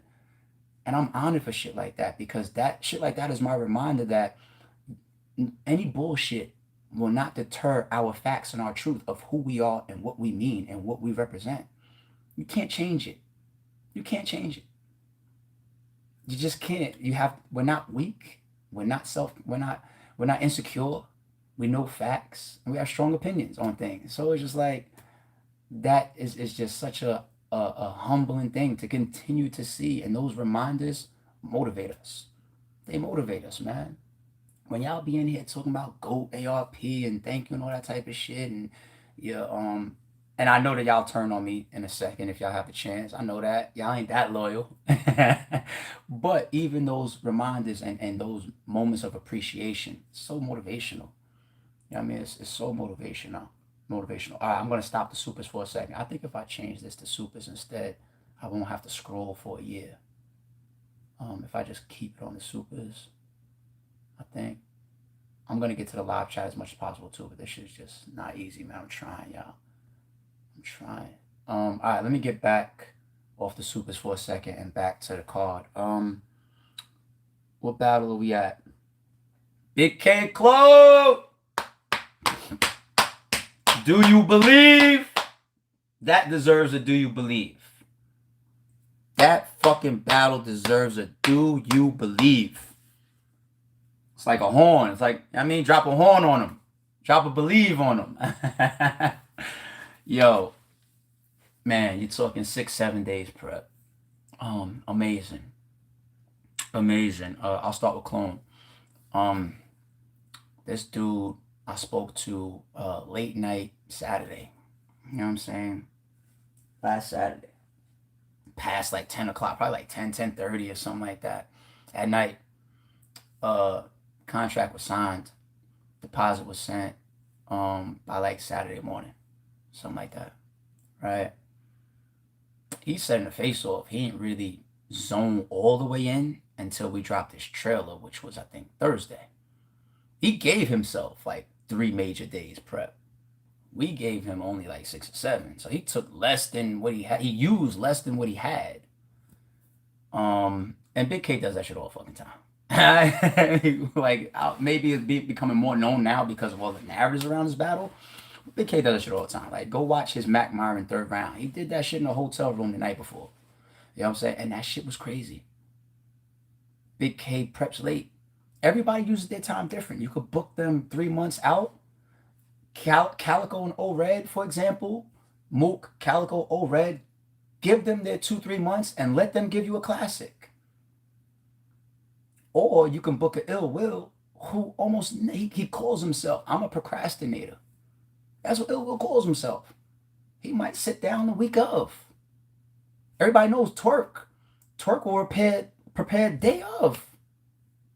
Day of. He'll be in a face-off, and then that'll be a majority of his round the next day with fucking Mook in front of him. Mook and Calico in front of him.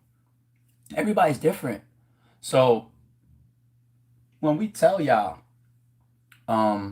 we still expect to get a good performance, we can't assume that just because people are booked with X amount of time, that that's actually what they use. I used to let battlers negotiate with me like that. I used to. Many, many years ago. Battlers would try to be on some more like, well, you know, these next 3 months, you know, I got to be sitting down, and that's time out of my. Go fuck yourself. You know what I'm saying? The fuck out of here. You know what I mean? Like, I had one time a battler that was on a card that we it was a very important battle to us at the time. And that's a specific example of somebody that really I allowed to negotiate with me based on, you know, the amount of time that that person was going to supposedly spend on prepping. And we got to the stage, and it's his worst performance on, and he has a lot of battles on our stage, and it's his worst performance, and just didn't even take the prep serious, nothing. You know what I mean? And then over the years, I start to learn who is who, how people prepare, how people write, and all that type of shit. And a battler can no longer use that as a negotiation tactic with somebody like me. But on the flip side, it's also could be a positive thing that if I cut a camera and I promote like, yo, we got this last minute switch up, but I'm confident that's gonna go down. It's because I know what these guys do behind the scenes. I try to tell y'all like, yo, Clone just did it. I was saying Mac Myron. I was making a mistake. I think it was called the Deems. Um, Big K, nah, he's good. Y'all trust me. RBE does the right thing. We didn't push the envelope too much. K had 3+ grace in his original contract. You know what I'm saying? We brought them both down to 2-minute rounds. We said, yo, just take 2-minute rounds, guys, and let's get this done.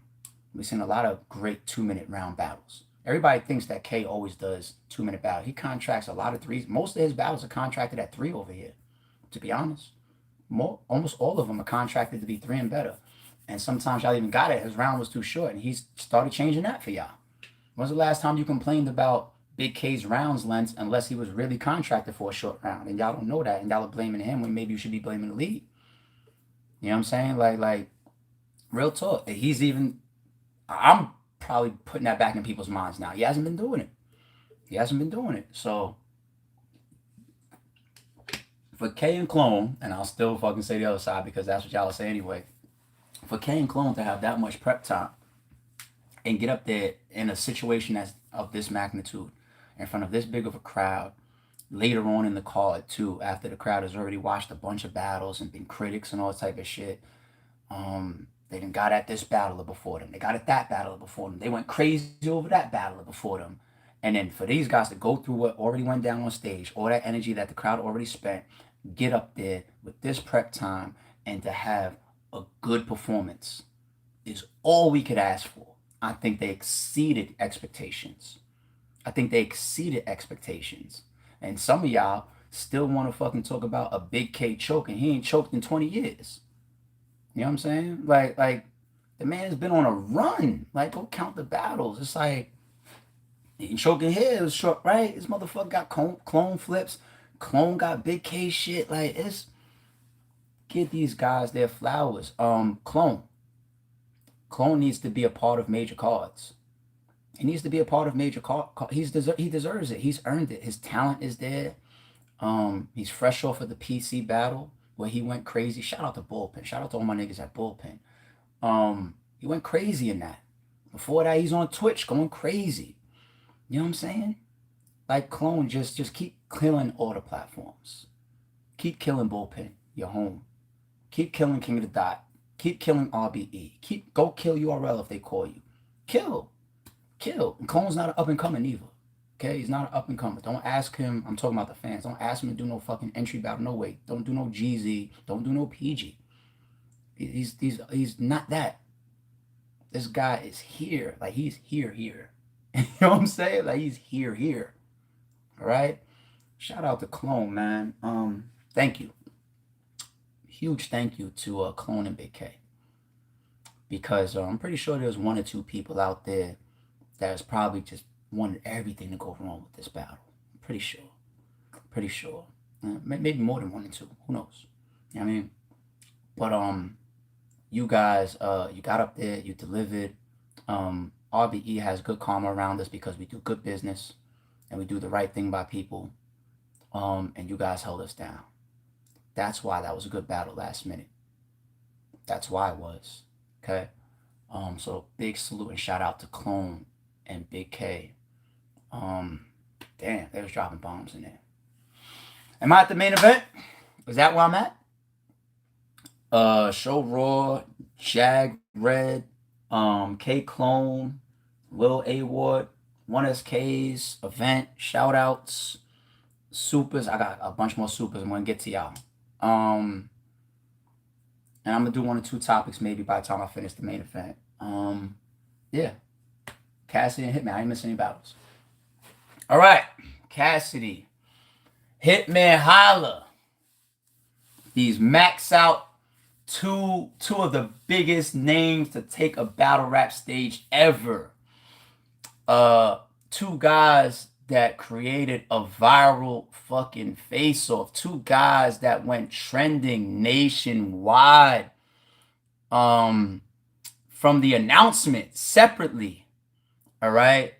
2 guys who's got media and bloggers and people having hundreds of thousands of views and got people making all this extra money on their channels and turning the culture up like this. Like they're a big part of it. They're the catalyst of why the entire battle rap culture is turned up right now. They are the cornerstone of it. There's other cards that's going on that deserve their kudos. The Fade card was turned. Double Impact. They got Mook and Calico in the main event. And Torque and T-Top. Supposed to have a lot of eyes. It did. I'm pretty sure it did. I don't know numbers, but I'm pretty sure it did. You got controversy, things going on, all type around the world, all types of shit. But Cassidy and Hitman blanketed everything. It's like, it's not even like everything that's going on, and then they're through the roof. They're through the fucking roof. And you cannot take that from them. You cannot take don't take their accolades from them.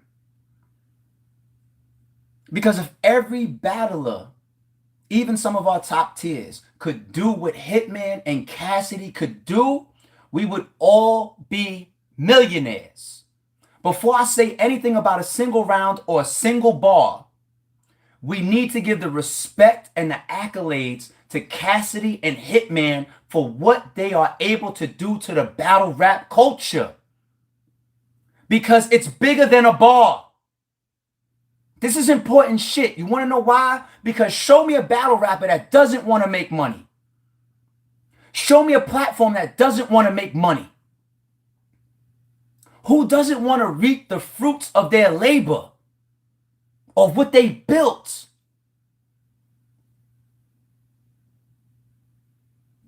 You got battlers out here. Okay, I'm in that mode. I didn't want to get here, but fuck it, I'm here. You got battlers out here. You think they're battling up and comers because they want to? And they've been here for 5-10 years? A platform won't even call certain people with certain names. These guys are God tiers for a reason. What they have built for themselves. The choices and the moves that they have made. The battles that they have had. The records that they have had. The videos, the views. Got everybody out here making money. And enjoying themselves. And being entertained. Because that's really the root. Were you entertained? Some of y'all that might be saying the battle was bad have a legitimate opinion, and I respect you. Some of y'all are saying bad battle with a personal vendetta, whether it's because of where it was or who's in it. And we're not stupid. Neither am I. I know who's who and why certain people would say certain things. Like I'll say again, certain people will have an opinion that is justified and is valid, and I believe you and I respect you for it. But I know a fucking angle when I see it, and I know a reason why, and I know if you have a personal relation, I know these things, and that means and that's whether you have a good opinion or a bad one. I know why. You know what I'm saying? But one thing that if my voice counts for anything, I will not allow people to detract from Hitman and Cassidy and what they just did for the entire battle rap culture. I won't let y'all do it. I'll say it every blog if I have to. I told Hitman Holla, this is real, last night on the phone, yesterday on the phone. My entire crib, I have no battle rap related pictures in my whole crib. No battle rap pictures. Nothing that really reminds me of battle rap in my house. All right? This is my decision. It will be one battle rap poster on my wall.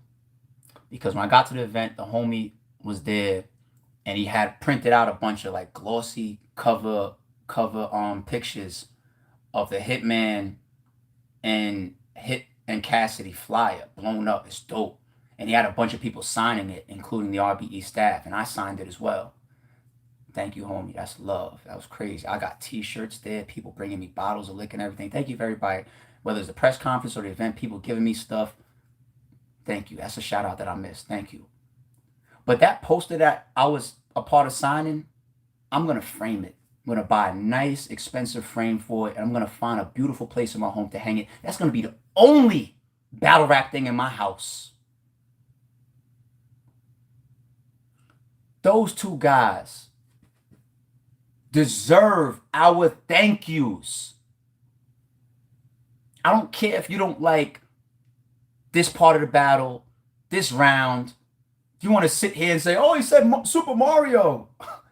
Oh, this person did this, or that person said that, and he performed like this. And let's start with what's real, which is thank you.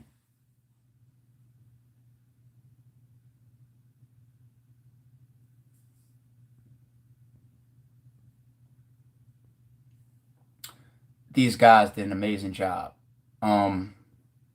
promoting this battle, carrying this type of energy through the hip-hop world,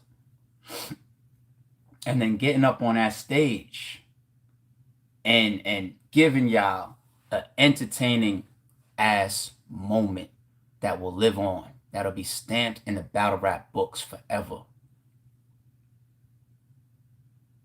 Thank you, first and foremost, to Cassidy and Hitman Holla.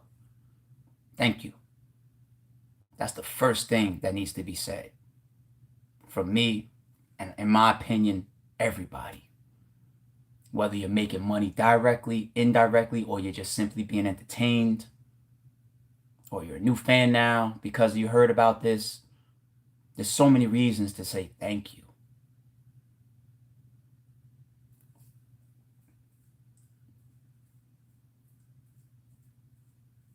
The actual battle. It's a very good battle. And the fully produced YouTube video is going to be even crazier. It's going to be even crazier. Because there's so many entertaining elements. What did Cassidy do? How did he sound? Hitman Holla, did he bury Cassidy? Did he retire him? The remix. Cassidy when he talked about shit that came from the face-off. The entourage just got out of control for a second. Shoutout came out and he performed, and Nick Cannon was brought out, and Cassidy over there boxing with Hitman for a second, like shadow boxing with him and shit.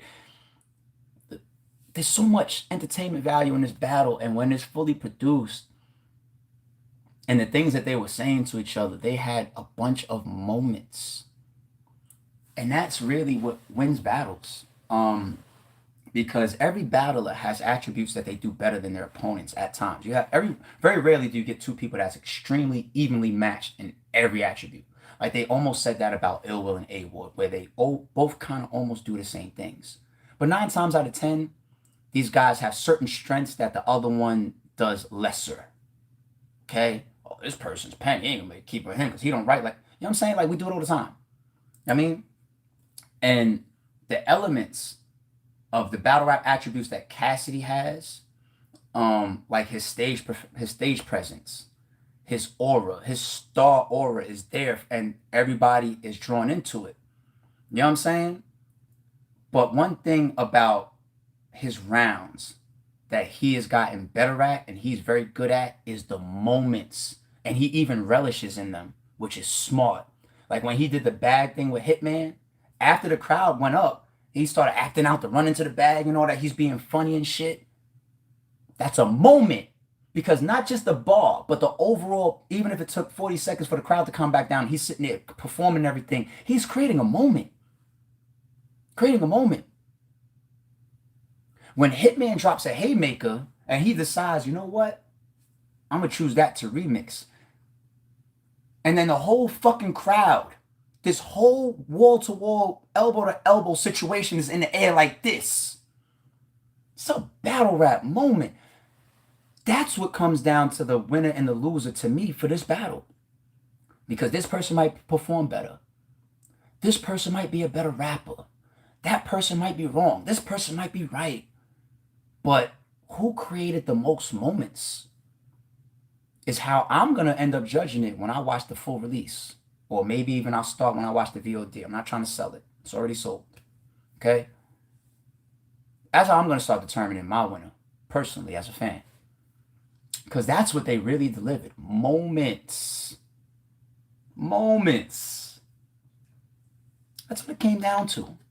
That battle. If you could say something in your round or in your battle that will probably get referenced months and years later, you've created a moment. You know how many times we all say, like, name a bar that somebody said, then he must have been trash. They try to say that all the time. So it's very hard to remember everybody's bars, but there's a lot of great battles, and I don't remember a bar from Chef Trez and Sharon's 3 rounds. I don't, but I remember that they had 3 classic rounds. How about that? That doesn't tell the tale, people. Let's stop. Let's be real. I understand when people are arguing and they say, tell me one good bar. It's a good argument. It's just not logical. You know what I'm saying? But the moments go months and years later. Some moments go lifetime of battle rap. Hey, Big Gerald, yes, sir. Forever. Can you do that? Because Hitman and Cassidy just did that in their rounds. That hate it or love it, the Nick Cannon thing. It will be referenced forever. As a battle rapper, that has to be your aim. Do things that can be forever impactful. Because when the hype dies down from an event or a battle or a release, it becomes a what have you done for me lately? Cassidy and Hitman's stock could be raised from the moments that they created on this battle for bags for I don't know how long. Can you do that, battle rapper? Can you do that, critic?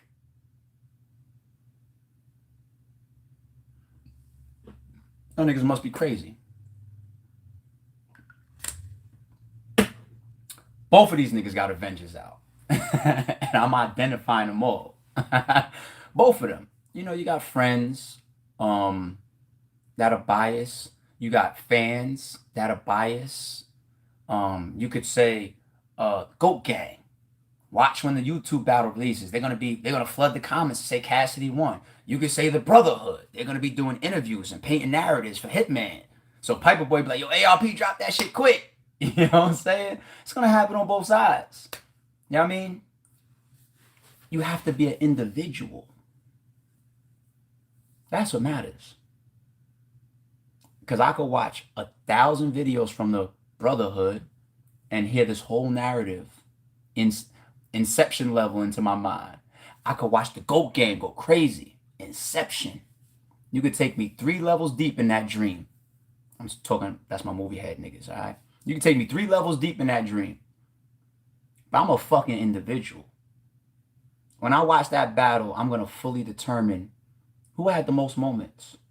Who was more impactful? Who stained the other person the most? Who delivered their own narrative the best? Who carried through their energy and their points the best? That's what it boils down to. You're going to get a lot of fast predictions because it's a big moment. You know what I'm saying? I don't even like having a prediction on a battle like that fast. Me personally. But it was epic. It was epic. These guys continue to wow people in multiple ways. Even when we did the live stream face-offs, the night before, Avocado, in between uh the battles coming up for the face-offs. He said, yo, this is the most people I've seen on any stream that I've done for face-offs. These guys just continue to set records.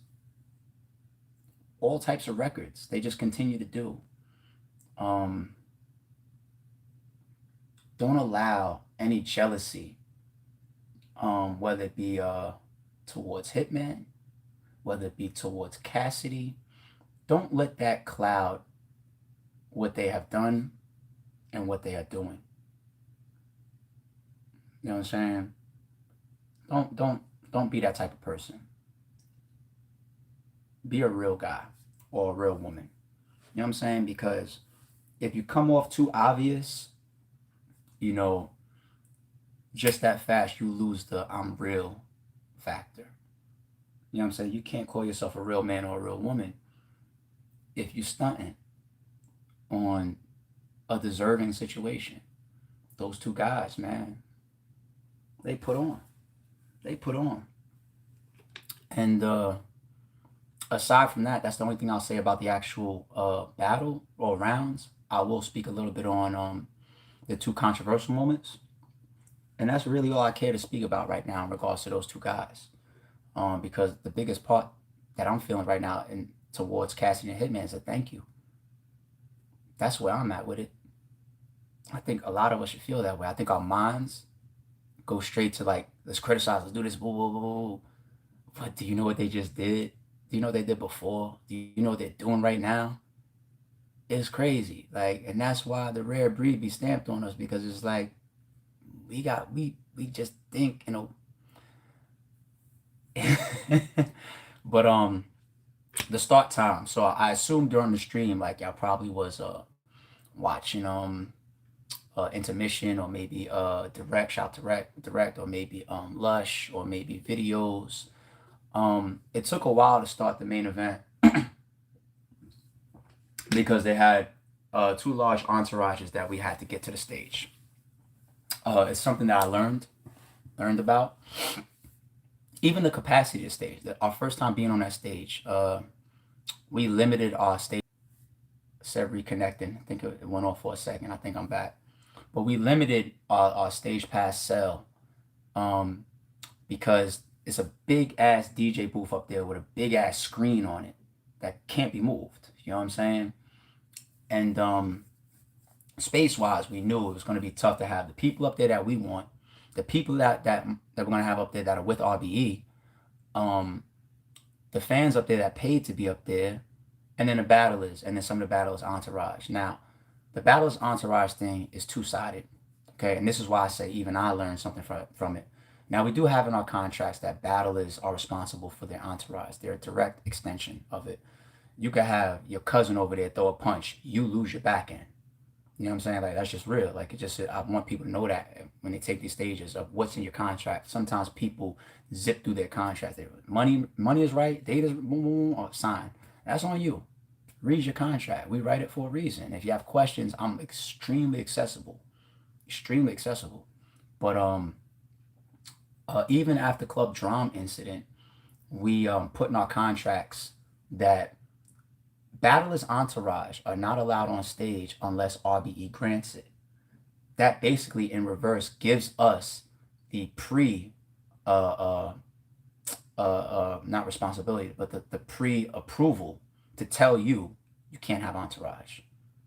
And if you argue, if you have a problem with that, I can be technical and say, you signed that in your contract, whether you read it or not. You know what I'm saying? Now, I don't want battles to be like that. We were kind of pushed in that direction by Drum because they almost fully shut us down after that incident we had. But and it was like a no entourage thing. That came from them. You know what I mean? So we started that in our contracts at that point, but we still tried to allow entourage on stage because it'd be a part of the battle, be a part of the look, be a part of the vibe. So we've kept it there. We've kept it there in case we ever need to double back and use that clause. Once again, it's twofold for me.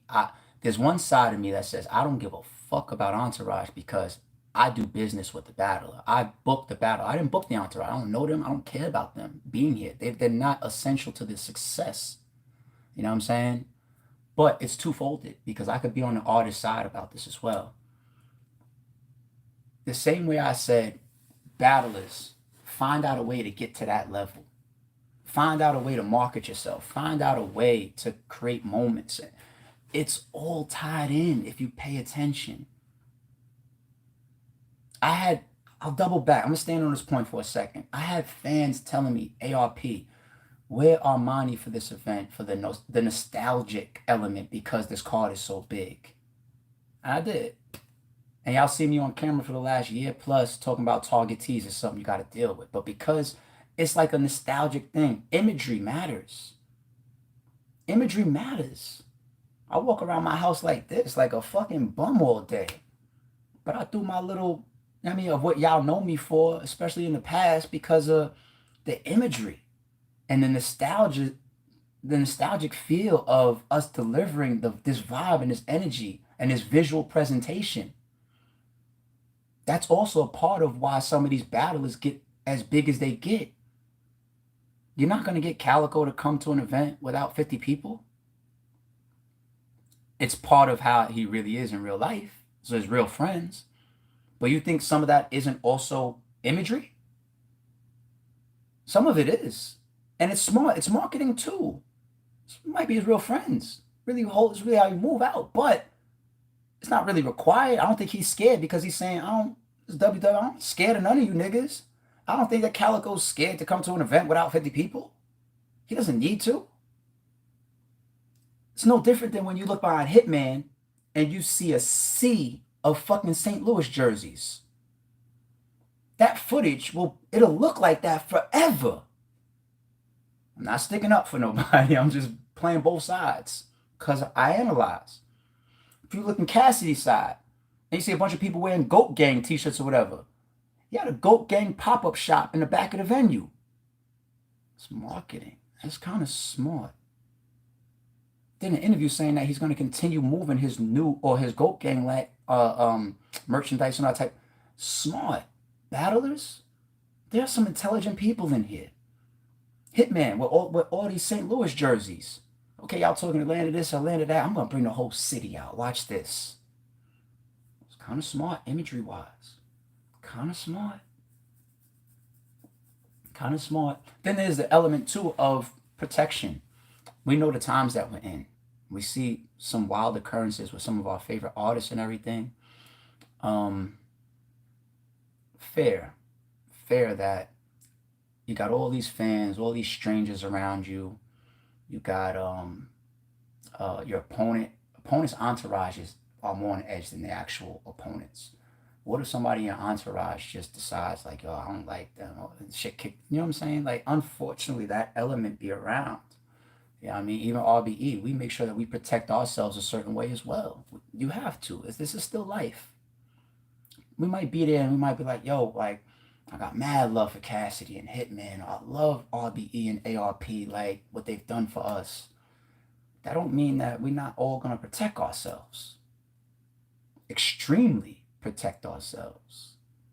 You know what I'm saying? So I respect that element as well. It's just about the court. Now let me go at the battlers now. It's about the coordination. If you need 20 people with Goat Gang t-shirts up there or 50 people with St. Louis jerseys up there, y'all need to tell us ahead of time. Yeah. You need to tell us ahead of time. Because I'm figuring that out in conversations that I'm having on stage with the actual entourage people. No, we're doing it. Boom, boom, boom. I'm like, once again, in flight, I got to figure this shit out. You know what I'm saying? Like, it's not easy. There's a certain capacity up here. I literally had entourage up there saying that stage pass people shouldn't be up here because it's not their battle. No, they paid to be up here. You know what I'm saying? So it's like, I'm trying to keep my frustration levels down because I understand you're with the main event people too. So I got to keep a certain like respect level as well. But at the end of the day, nobody's really here for y'all on either side. But I told you the reasons why I respect it. Being fair. So organizing in flight these big entourages of how Cassidy is moving and how Hitman is moving took a while. Organized. There was times we were making decisions to clear the stage. Now don't clear the stage. No, leave these people up here. No, then clear. All right. Everybody's coming up from this side of the stage. It's already elbow to elbow in this bitch. So trying to move an entourage of 40 or 50 people through this sea of fans is not easy if you got to go through the other side. So, all right, entourage one, you move on this side so everybody can keep coming up on this side. That could take 20 fucking minutes. It's crazy. Movie. So that was the reason for the long start time, because I was looking at my watch in that building as we was running through that event, and I was like, yo, I even saw that question. I got that question in certain interviews. So ARP, now you're about to run your biggest event ever, 1,000+ people. Is RBE prepared for that? And my answer to that, I was like, you're dealing with a bunch of coordinated people, a bunch of smart people. We have OCD. I think it's going to be ran like any other event. And I looked down at my watch, and I was like, we started on time, got the doors open in time, we got set up in time, all these different moving pieces falling in line perfectly. It's early as shit. We about to do the main event. I was looking at that shit. I'm like, I'm going to be talking my shit. Do you believe? Because that's why I kept saying, do you believe? I feel like all these questions during the event were being answered in our favor, and our karma is good. All these questions around certain battlers, battles, this happened, this was last minute, can you do this size capacity, boom, boom, boom. We're answering all of these questions as the event is running. That's where my do you believe shit is coming from. Like, and then, you know, obviously it's a play on words because the venue's name is Believe Music Hall. But it's really, really us doing this shit in fucking flight. And it just all came together so crazy. And I'm looking at my watch and I'm like, yo, it's still early as shit. And we're about to put the main event on. We ran this shit to a T. Despite all the moving pieces and shit behind the scenes, we still ran this shit to a T. Then we're gonna take a fucking hour to get the main event started. Like, fuck! You know what I mean? But we got the job done. Everybody got off stage, got out the venue in time. The owner was loving us. When you guys coming back? I can only imagine how much money he made at the bar. Can only fucking imagine. I don't get none of that. I wish I did. We don't have to renegotiate. Yo, shout. We got shout. Ant. Call the owner and tell him we'll be back only if we get a percentage of the bar. Alright? Somebody call that fucking owner. Because that motherfucker made sure he shook our hands 10 times. Obviously. That owner was like, yo, where's your next event? Next week? Like, nigga, you know this shit take like 2 months to put together. That nigga's like, yo, so Rapid Entertainment, aka my new best friends. When's the next event? They're like, nigga, you better kick rocks. I'm about to take a mini fucking vacation. Are you kidding me? But nah, man, we ran the event great, and that's because of, you know, Rap Grid, Ruin Your Day, the battlers, the fans, the RBE team, all the moving pieces. Even shout out to the Believe Music Hall, their staff, you know, their bar people, their bottle service, the security. They had their security coming on stage at times trying to help us situate the stage. You know what I'm saying? Like, all this collaborative effort to pull this shit off. It's so big. And this is why I had this conversation one time with Mook's manager. And, you know, we was like negotiating and like saw Cassidy like, shit, you can do all of this, do your own event, right? Like, because Mook's got the name. Mook could just grab another battler, walk into a studio, rent a pay-per-view service and do it, right? Until you realize the job that the platform in the league actually has. Mook's like, I'm staying in my fucking lane. Y'all do all that shit. It's a lot that you got to deal with. And then you become liable for everything. If fucking Show Out doesn't end up with that third mic, you know what I'm saying? And if Hitman does a tweet, fuck an interview. If Hitman puts out a tweet, and he may not have no malice towards RBE, but if Hitman puts out a tweet saying, yo, my third round would have been better, but Show Out was supposed to have a mic and he didn't. I don't know why we asked for one. Right? Lord of the Rings, ARP. How come you ruined the main event? That's what would happen, right? And a bunch of blogs about that and all that shit. You know what I'm saying? Like, it's a lot that we got to deal with. It's a hard fucking job. And that's why in between events, I like to go on vacation mode. And y'all are gonna have a lot of fun talking about they're retired. Some other car just put them out of business. Cassidy and Hitman broke the bank. So financially they're out of business now. Y'all are gonna say all of that before y'all hear from us, probably before we get to maybe promote our next card. It happens every year. It's all good, but it's so much hard work that for us we like to disconnect after. We do. I say that a lot, and I know behind the scenes things still start moving. Phone calls start getting made, text messages. I'm already people, yo, boom, boom, this battle next, or what you think about me versus this person. And I got to keep my eye on that because you can't all the way disconnect if you still have Rare Breed Entertainment that you co-own. But I really want to try to get the fuck back for a second because it's so much fucking work to create that 7 hour, 6 hour show. But y'all are the reason why we get through it, whether y'all know it or not. I think oh, come on with the super chat shit. Let me try to. You see, this is what I seen at one time. Welcome to live chat. Remember to guard your privacy and abide by our community guidelines. That's that YouTube message, and it says learn more. That YouTube message when I click the super chat. Okay, now if I go back to live chat and I just try to scroll up and catch up and find the super chats that I missed, that's what happened last time. And it only let me scroll up, but so far because y'all are in here with 1,000 comments. So I hate missing any supers. See? And then it stops. By the time I get to this last comment up here by you're right, Cassidy gonna be mediating like whatever you're saying, y'all not worthy to battle me, laugh my ass off. That's the last comment it lets me scroll to because the shit just went so fucking fast and so far. And then the bottom, the last one, is Cedric McCrae.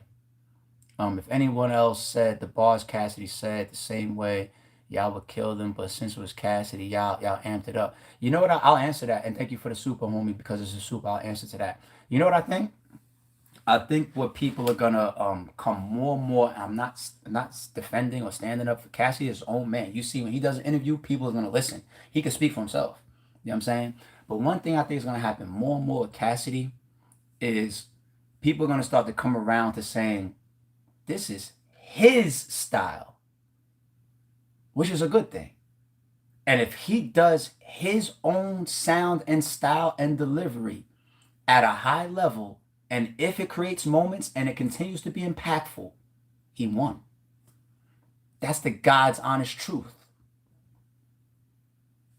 Because it'd be one thing if you just say, I don't like how Cassidy does this. But you are definitely 1,000% wrong if you're asking him to sound like somebody else. There's a difference. Make sure you're asking for the right thing. Because we want our battlers to be unique. We don't want 20 twerks, right? Don't we got a problem with that? We don't want 20 twerks. We want one twerk.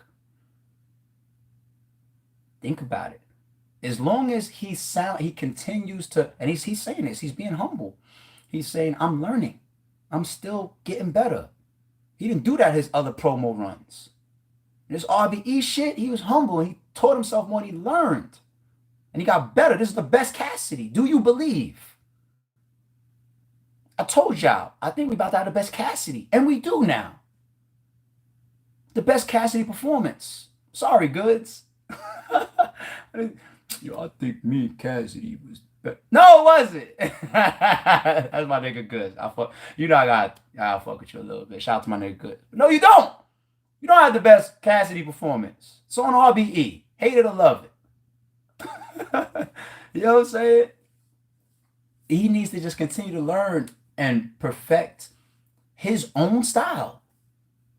And if he continues to create the impact and the moments in his rounds that he does, especially if it's memorable shit that makes people talk about it for weeks and months and years, he won. Because now I'm seeing, when's Cassidy's next battle? Let's stop there for a second. All that get him out of here. He don't belong here. I got $1,000. Instead of chilling the fuck out and letting the man chill out. It's all entertainment. As long as you're entertained and the battle rap culture is up, everybody won, technically. Because some of the same people that said the things they say about Cassidy I bet you that same $1,000, they wouldn't say that if they were on a card with him. You think that if somebody was booked on the card, the max out card with Cassidy, they would be on camera and say, yo, Cassidy trash, I want to see him. I bet you they wouldn't. Why? They'd be like this because they on it with him in the midst of this big ass promotion. But now look what they're saying. I'm getting calls and text messages. Is Cassidy and Murder Mook book? Is Cassidy versus this person book? Is this coming? Are you about to do this? Are you about to do that? Same thing with Hitman. Is Hitman and Briz coming up?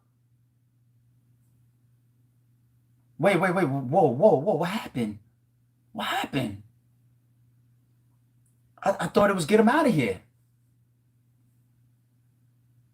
He just had his best performance a couple nights ago versus Hitman Holla. Do you believe? Mr. Tibbs, new rule ARP.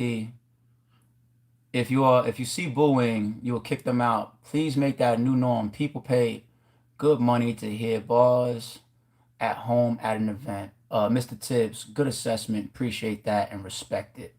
The thing about booing, and I said this when the event first started. I don't know if the stream was on or not. Maybe it wasn't. Maybe somebody recorded it. I don't know. But when I first took the stage, I said to the crowd, I said, you know, one of the best ways to disrespect a battler's pen, a battler's prep, a battler's round, something he brought to the stage, something he thought was fire that maybe y'all disagree with, is to be silent. You even got battlers that choke because they write up to a punch, they perform it, they memorize it, and they anticipate a delay after that bar. That's why certain battlers bridge. I don't know if this is an official battle rap term. I call it bridging. Just me being analytical, and I'm a hip hop battle rap head. I call it bridging, where you see a battler say a word after the big punch word. It's like a connecting right afterward. Big Cannon does it a lot. I'm gonna go blank thinking about people that do it, but they say that punch, but there's a bridging word that's right after. You know what I'm saying? Some of that is beneficial in case that punch, that climax point doesn't land the way that you anticipate. You've already started bridging into your follow-up material. It's helpful at times. But if you sit there and just write punch and they didn't react, some people choke at that moment. Real shit. Real shit. So the booing thing, I always felt like people spend their hard-earned money and they have an emotional investment into the show. So when they cheer, cheering is a natural emotional react. Like screaming, I've seen people scream on stage, like, oh, scream. It's just they had an emotional trigger from a bar. The same way sometimes, like booing, I'm not gonna say that's as much as an emotional trigger, but there's something in you that makes you want to react. Some people are enjoying, they think that's even enjoyable to them. You know what I'm saying? And I disagree with it. I don't respect booing. But part of me I don't want to be a hypocrite because I just said this on stage. So I don't want to be like, oh, the event's over, it was a success, so now I'm going to say something opposite. No, I'm going to be consistent. I like to see a crowd have the ability to enjoy, however they see enjoy, the hard money that they spent to be a part of the event. But at the same time, I want that same crowd to learn that this event and this situation is so much bigger than you enjoying a booing factor, because if you alter the battlers, if you screw them up, if you hurt their footage, if you make them choke, if you put a bad reputation on the city or the crowd, even if I'm a proponent of saying, yo, next card Atlanta, and if I call Cassidy and if I call Hitman and I say, yo, Hitman, it's time for this Briz battle, and yo, Cassidy, it's time for this Mook battle, and I call them and one of them says, yo, I'm ready to sign a contract, but I'm not battling in Philly. I'm not battling in New York. I'm not battling in Atlanta. That's it, period. We have a problem. We have a problem. That could happen. That could happen. And you'll lose the events that you want. You have to be careful. You have to be careful, crowd. You have to. Please, you have to be careful. We need to continue to evolve. Let's talk about Sirius Jones. We will. Monty Hollywood. Um, that's not going anywhere. Um, we have to continue to evolve. Um, we have to learn that. We have to do a better job of that, man, because this is just an element that could really, really affect the battles and future events, future reputation for the city, for the cards, for everything. We have to be very careful with that. But I still say, like I said early on in this live, I am happy with the crowd, with the turnout of how the crowd was. Because like I said, like 30 to 40% of the crowd was out of towners. So we ain't gonna do that. All right. And also I did see that although in a big ass crowd where you're way more comfortable booing like that from the all the way in the back of the venue, I still saw that the crowd was able to give the battlers chances, which I respect. It's not like you did something in the first round and they fucked you up for your whole battle. You know what I'm saying? I literally watched people, it happened to Hitman and Cassidy. I literally watched them get a moment where they, once again, they created that, and then the payoff to the fans wasn't what they wanted or expected, and then they got at the battlers for a second, and the battlers were smart enough and strong enough to say, "Let me get back on my shit. Boop, boop, boop, boop, boop. How about this one?" And I seen the same crowd just turn right back around. They turned them fucking signs right around. They had the trash can fire signs in the crowd. They go from this to that, this to that. They was fair. And like I said earlier, go ask Rosenberg Raw. How you feel about the Atlanta crowd? He was like, yo, they the best. Go ask the one that's case, they the best. Go ask Ill Will A-Wood, they the best. You know what I'm saying? So, yeah, let's be real here. Let's be real. Let's be real, people. Shout out to all live crowds. Battle Rap needs them. This event was extremely necessary. I feel like it's extremely necessary for the culture. 2 minutes and some change. Appreciate the support. Y'all forgot to say it, but Hitman was trending on Twitter, and I screenshotted it. If you screenshotted it, please DM it to me on Instagram. My Instagram is at ITSARP. It's ARP. If you have any trending related screenshots, I love to put stuff like that for the battlers on my gram. Please DM it to me. All cool shit. You got some cool pictures, DM it to me on IG. I know some people got some cool ass pictures. DM them to me. If you got video, cool video, fun videos, like I don't know, some people might send me a picture or a video of me up there dancing or whatever. Send it to me. I might post it on my Instagram and leave your name in the repost and give you to make sure you get credits for you sent this to me and I think it's dope and I put it on my gram or something. You know what I mean? Like send it all to me, man. Let's have fun. I appreciate it. Um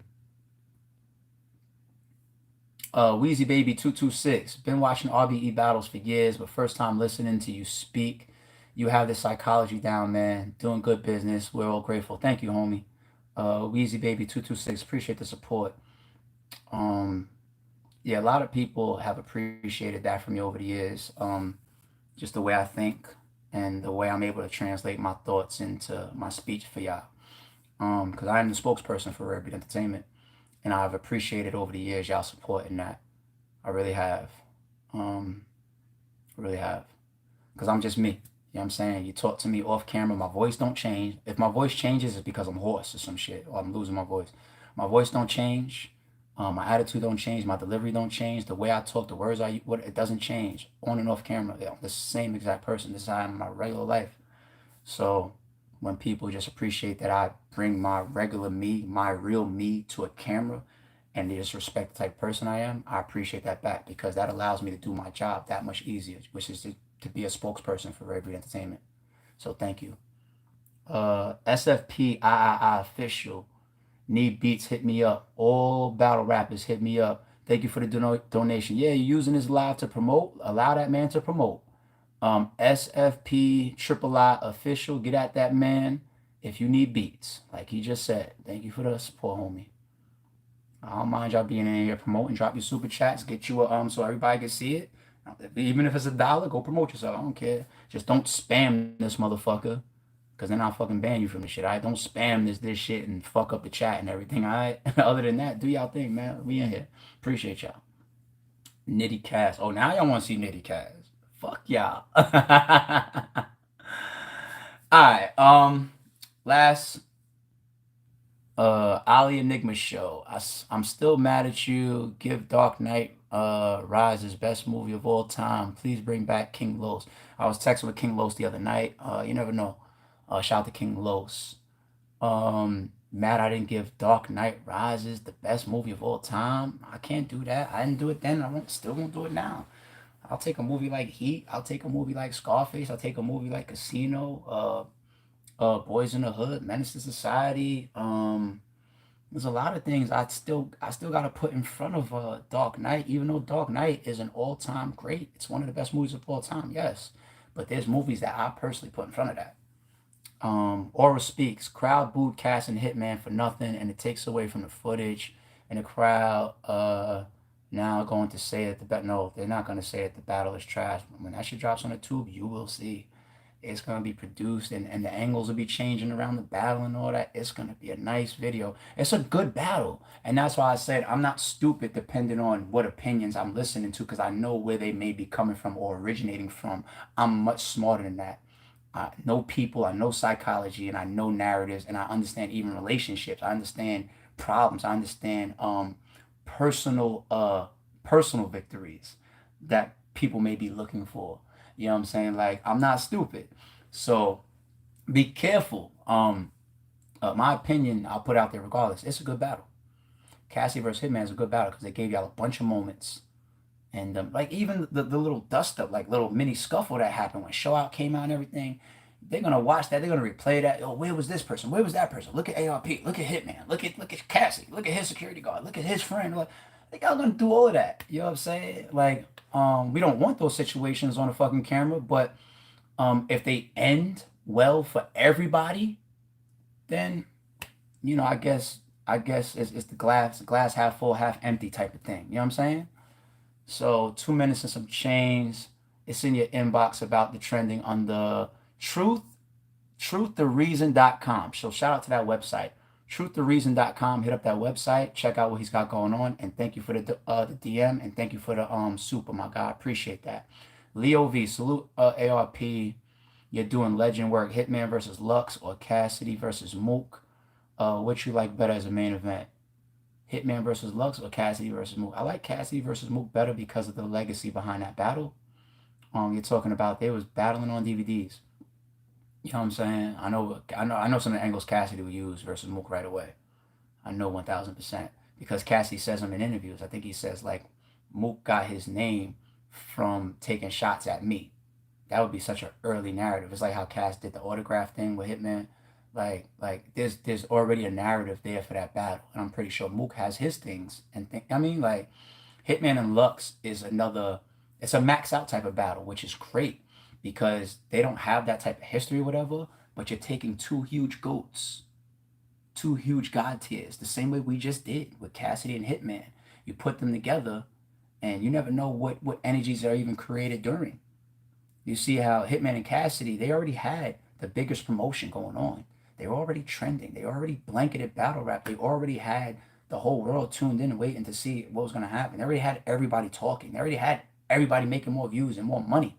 And then the face-off comes and it adds a whole nother fucking view. It's a grudge match all of a sudden now. So you never know what happens with Hitman and Lux. It's like, I hate to be the guy always that does the I told you so, or the guy that says, let something go all the way through before you start jumping out the window. Let something go all the way through. I've done so many battles on this platform where I say, let it go through. And then we constantly end up in a I told you so. Thank you to the battlers for that, for delivering the full vision. But Lux and Hitman could be the same. Because we announced that and people say, no, we want to see Lux versus Daylight, Lux versus JC.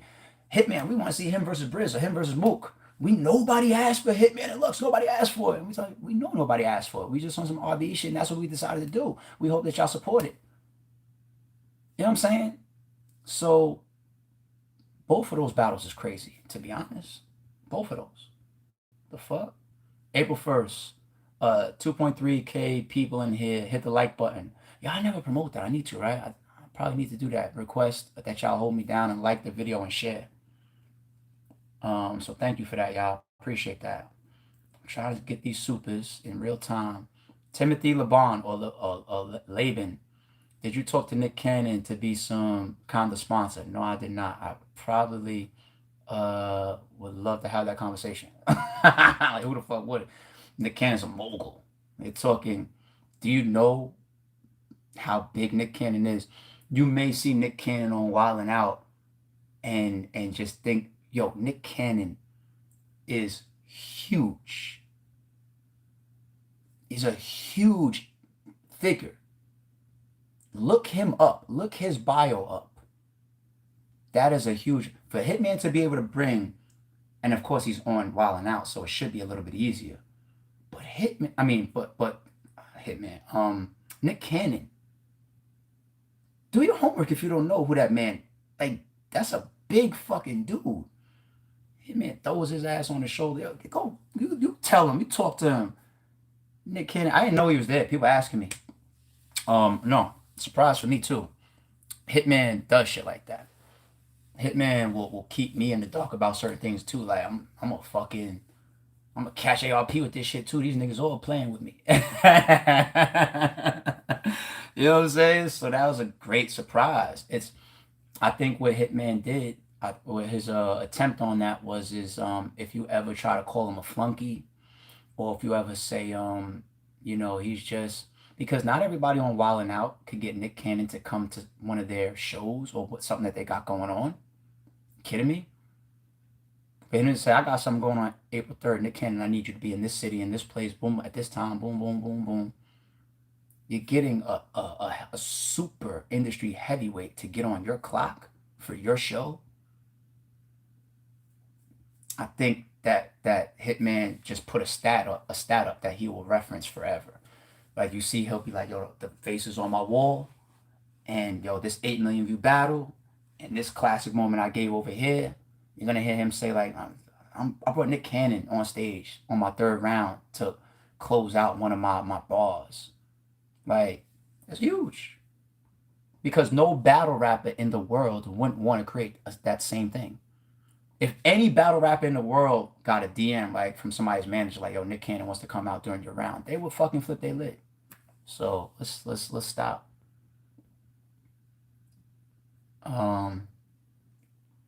Juice Man, how did you feel about the event all in all? Super success. Our biggest event ever. Great event. A lot of great rounds. Possible classic. A huge moment in Cassidy versus Hitman. Hitman with a remix. His brother, Nick Cannon. Cassidy, the best Cassidy performance he's ever had. People now going from fuck Cassidy to when's his next battle, super chatting me, where's the Cassidy and Mook? And that's what else can I ask for? What else can I ask for? I don't know what else to ask for. The event was epic. It was ran great. All the battles was there. Everybody stepped on that stage and put on to the best of their ability. Almost all the battlers put they heart into the promotion. Almost every battle on the card was in the field. Like, it's a mega moment. Like, and we completed it, and we did everything we needed to do. And the battlers put on and created moments and debate and argument, and people out there still arguing. They're gonna continue to argue all this shit. What the fuck else you want me to ask for? What do you want me to ask for? But thank you, Juice Man. I appreciate that. Thank you for the support. Aura Speaks, the battle of Fire Avengers trying to devalue it though. Yeah, the battle can't be devalued. It's too big and there's too many moments. I think people are starting to be smarter than that. You just can't devalue a card like this, a battle like that, a battler in that main event. You can't devalue it. It's showing its mega value. It's showing it directly and indirectly. There's no way you can devalue something that has a lot of gray area to discuss, that has points in it, and a lot of black and white that is just like, you can't question that. So let people do what they do, but just be smart enough to oversee. King Trey, thank you for the support, homie. Once I'm caught up, I'm gonna talk about this last little quick thing. 704 Rec, thank you for the support, homie. Do you have another event coming soon? I was just saying this earlier. I'm just like, people texting me, DMing me. Street Hymns texted me last night. He texted me a bunch of matchups. He's like, yo, do this. I was just like, yo, my nigga, I don't want to think about no matchups right now. Like, like I got to get out the fire right now. Is 2 months of work for a 6 hour, 6, 7 hour show.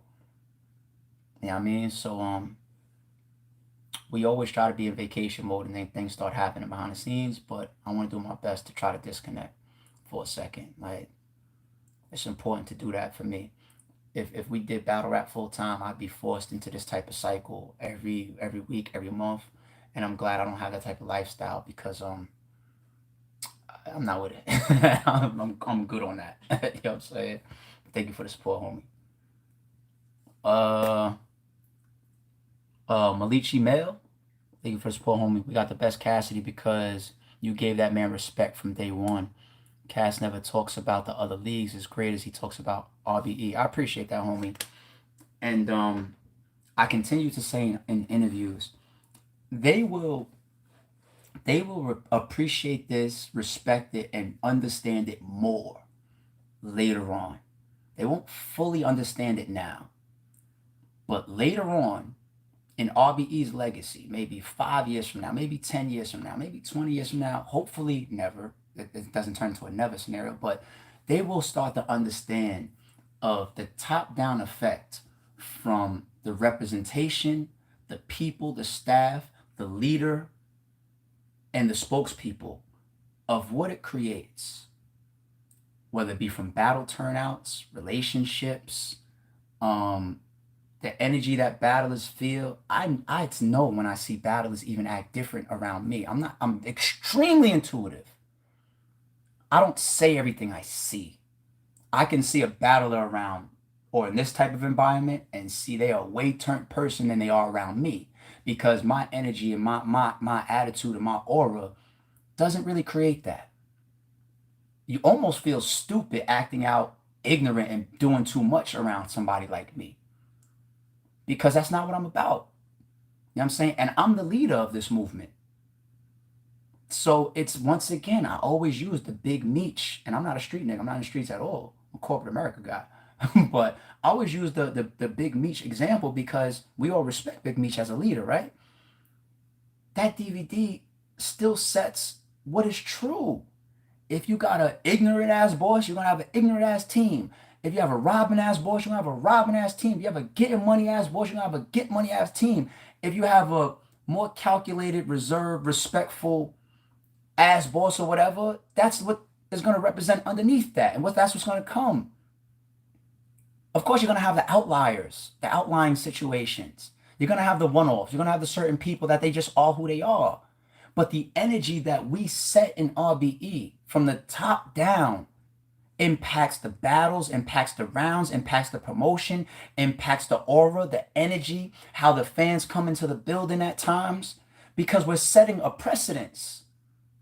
We're setting a standard. We don't carry this shit in any ignorant manner.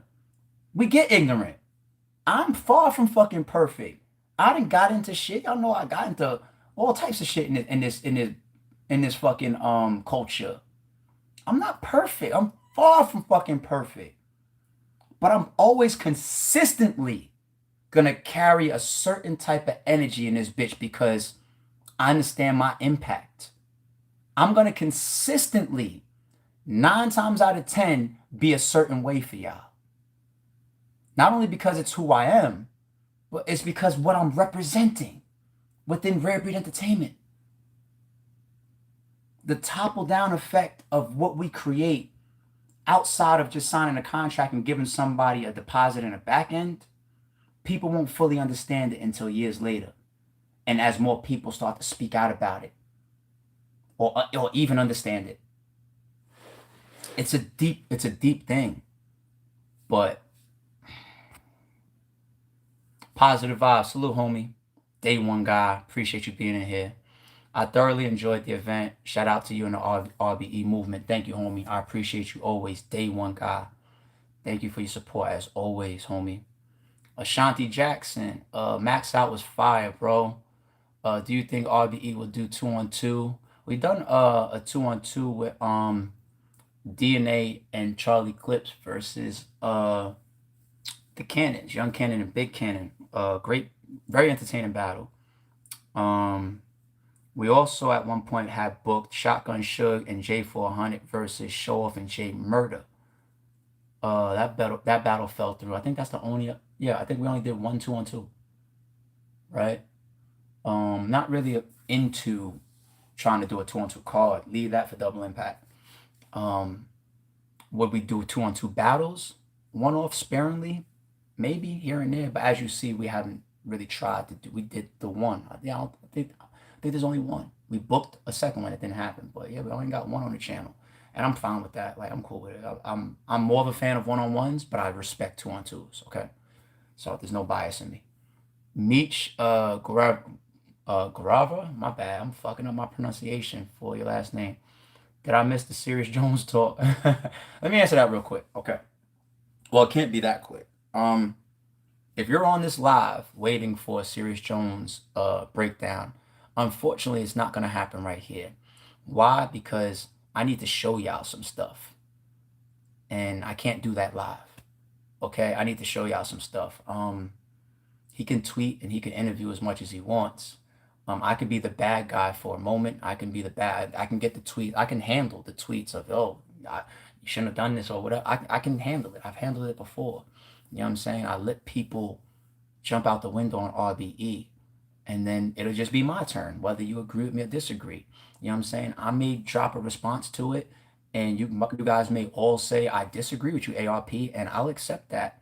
But the fact of the matter is, I let you talk your talk. I let you say the things that you want to say. I will get my turn. Period. That's it. That's it. You know what I mean? I see the cartoon out there. I will get my turn. And oftentimes, anybody that jumped out the window, they feel different after. They feel like, damn, I had the wrong opinion, or damn, I fucked up, or damn, dude just got exposed. You know what I'm saying? So that's it. You want to campaign on my name? Okay. Okay. Like, I think I try to pick and choose when to shut the fuck up, because a lot of things in my position, I have to let roll off my shoulder. It's not worth it.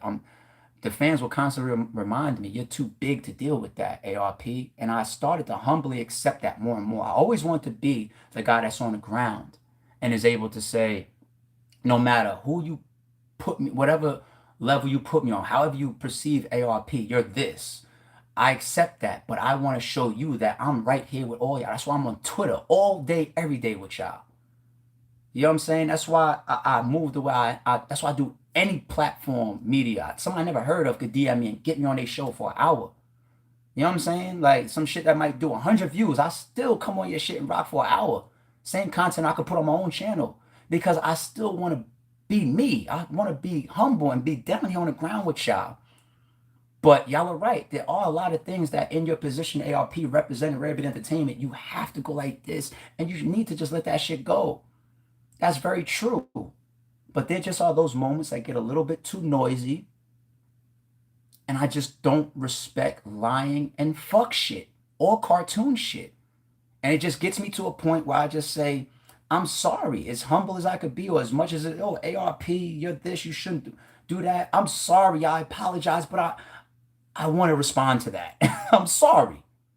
So, I can't show you everything in a live.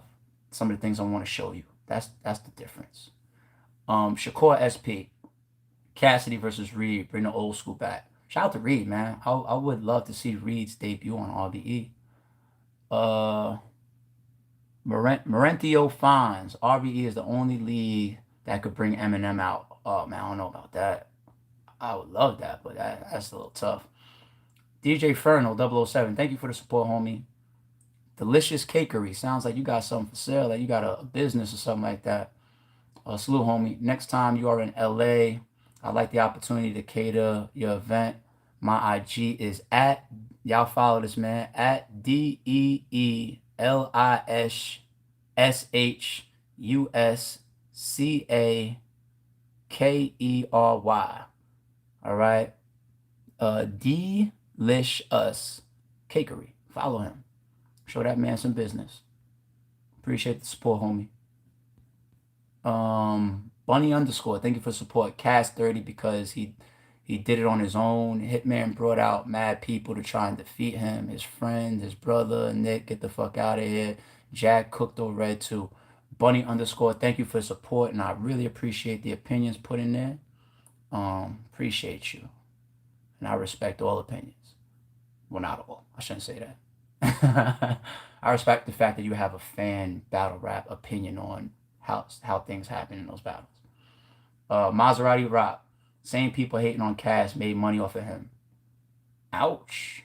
Thank you for the support, homie. Maserati Rock.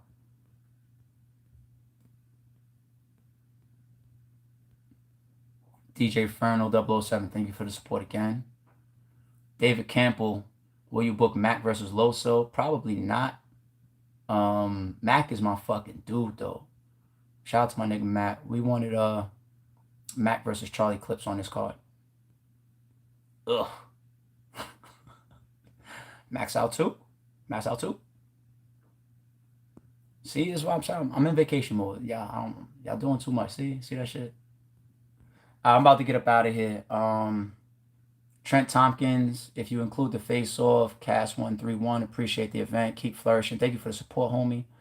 DJ Fernal 007, thank you again. King Trey, you allowed me and Big Bro to come to the face-off, so I appreciate the hospitality. This was definitely the best event we ever been to. Shout out to Shata for giving me advice on my new league. Shout out One Shot Battle League. Glad that you had that type of experience while rocking with us, and thank you for your support, King Trey. Thank you so much. Yeah, that's just how we are, man. That's how we are. Y'all got the chat going crazy. Keith Tingman, keep winning, King. Great event. Thank you for the support, homie. Appreciate that. Yeah, I'm trying to make sure I get these. I'm trying to get out of here, y'all. I know some of y'all hung around for 2 minutes and some change. Solid guys will always be criticized. Brick by brick is a real statement. Salute. Appreciate that, homie. Thank you. It's always gonna be brick by brick. Noodles the GOAT. Appreciate the support, homie. I paid to watch the battle pay-per-view for the first time ever because of you guys. I enjoyed the event. I am fully invested in battle rap because of your event. Thanks, ARP. Once again, hearing shit like that.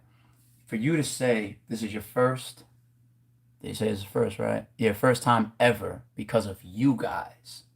Noodles the GOAT is saying.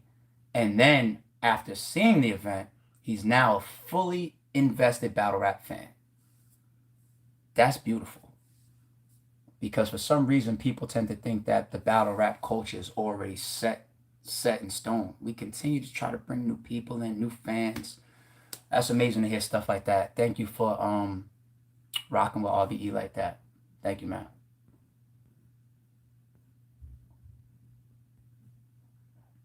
Mike Evans, next Jag versus Ill Will, Trez versus A Ward, and Cass versus Big K.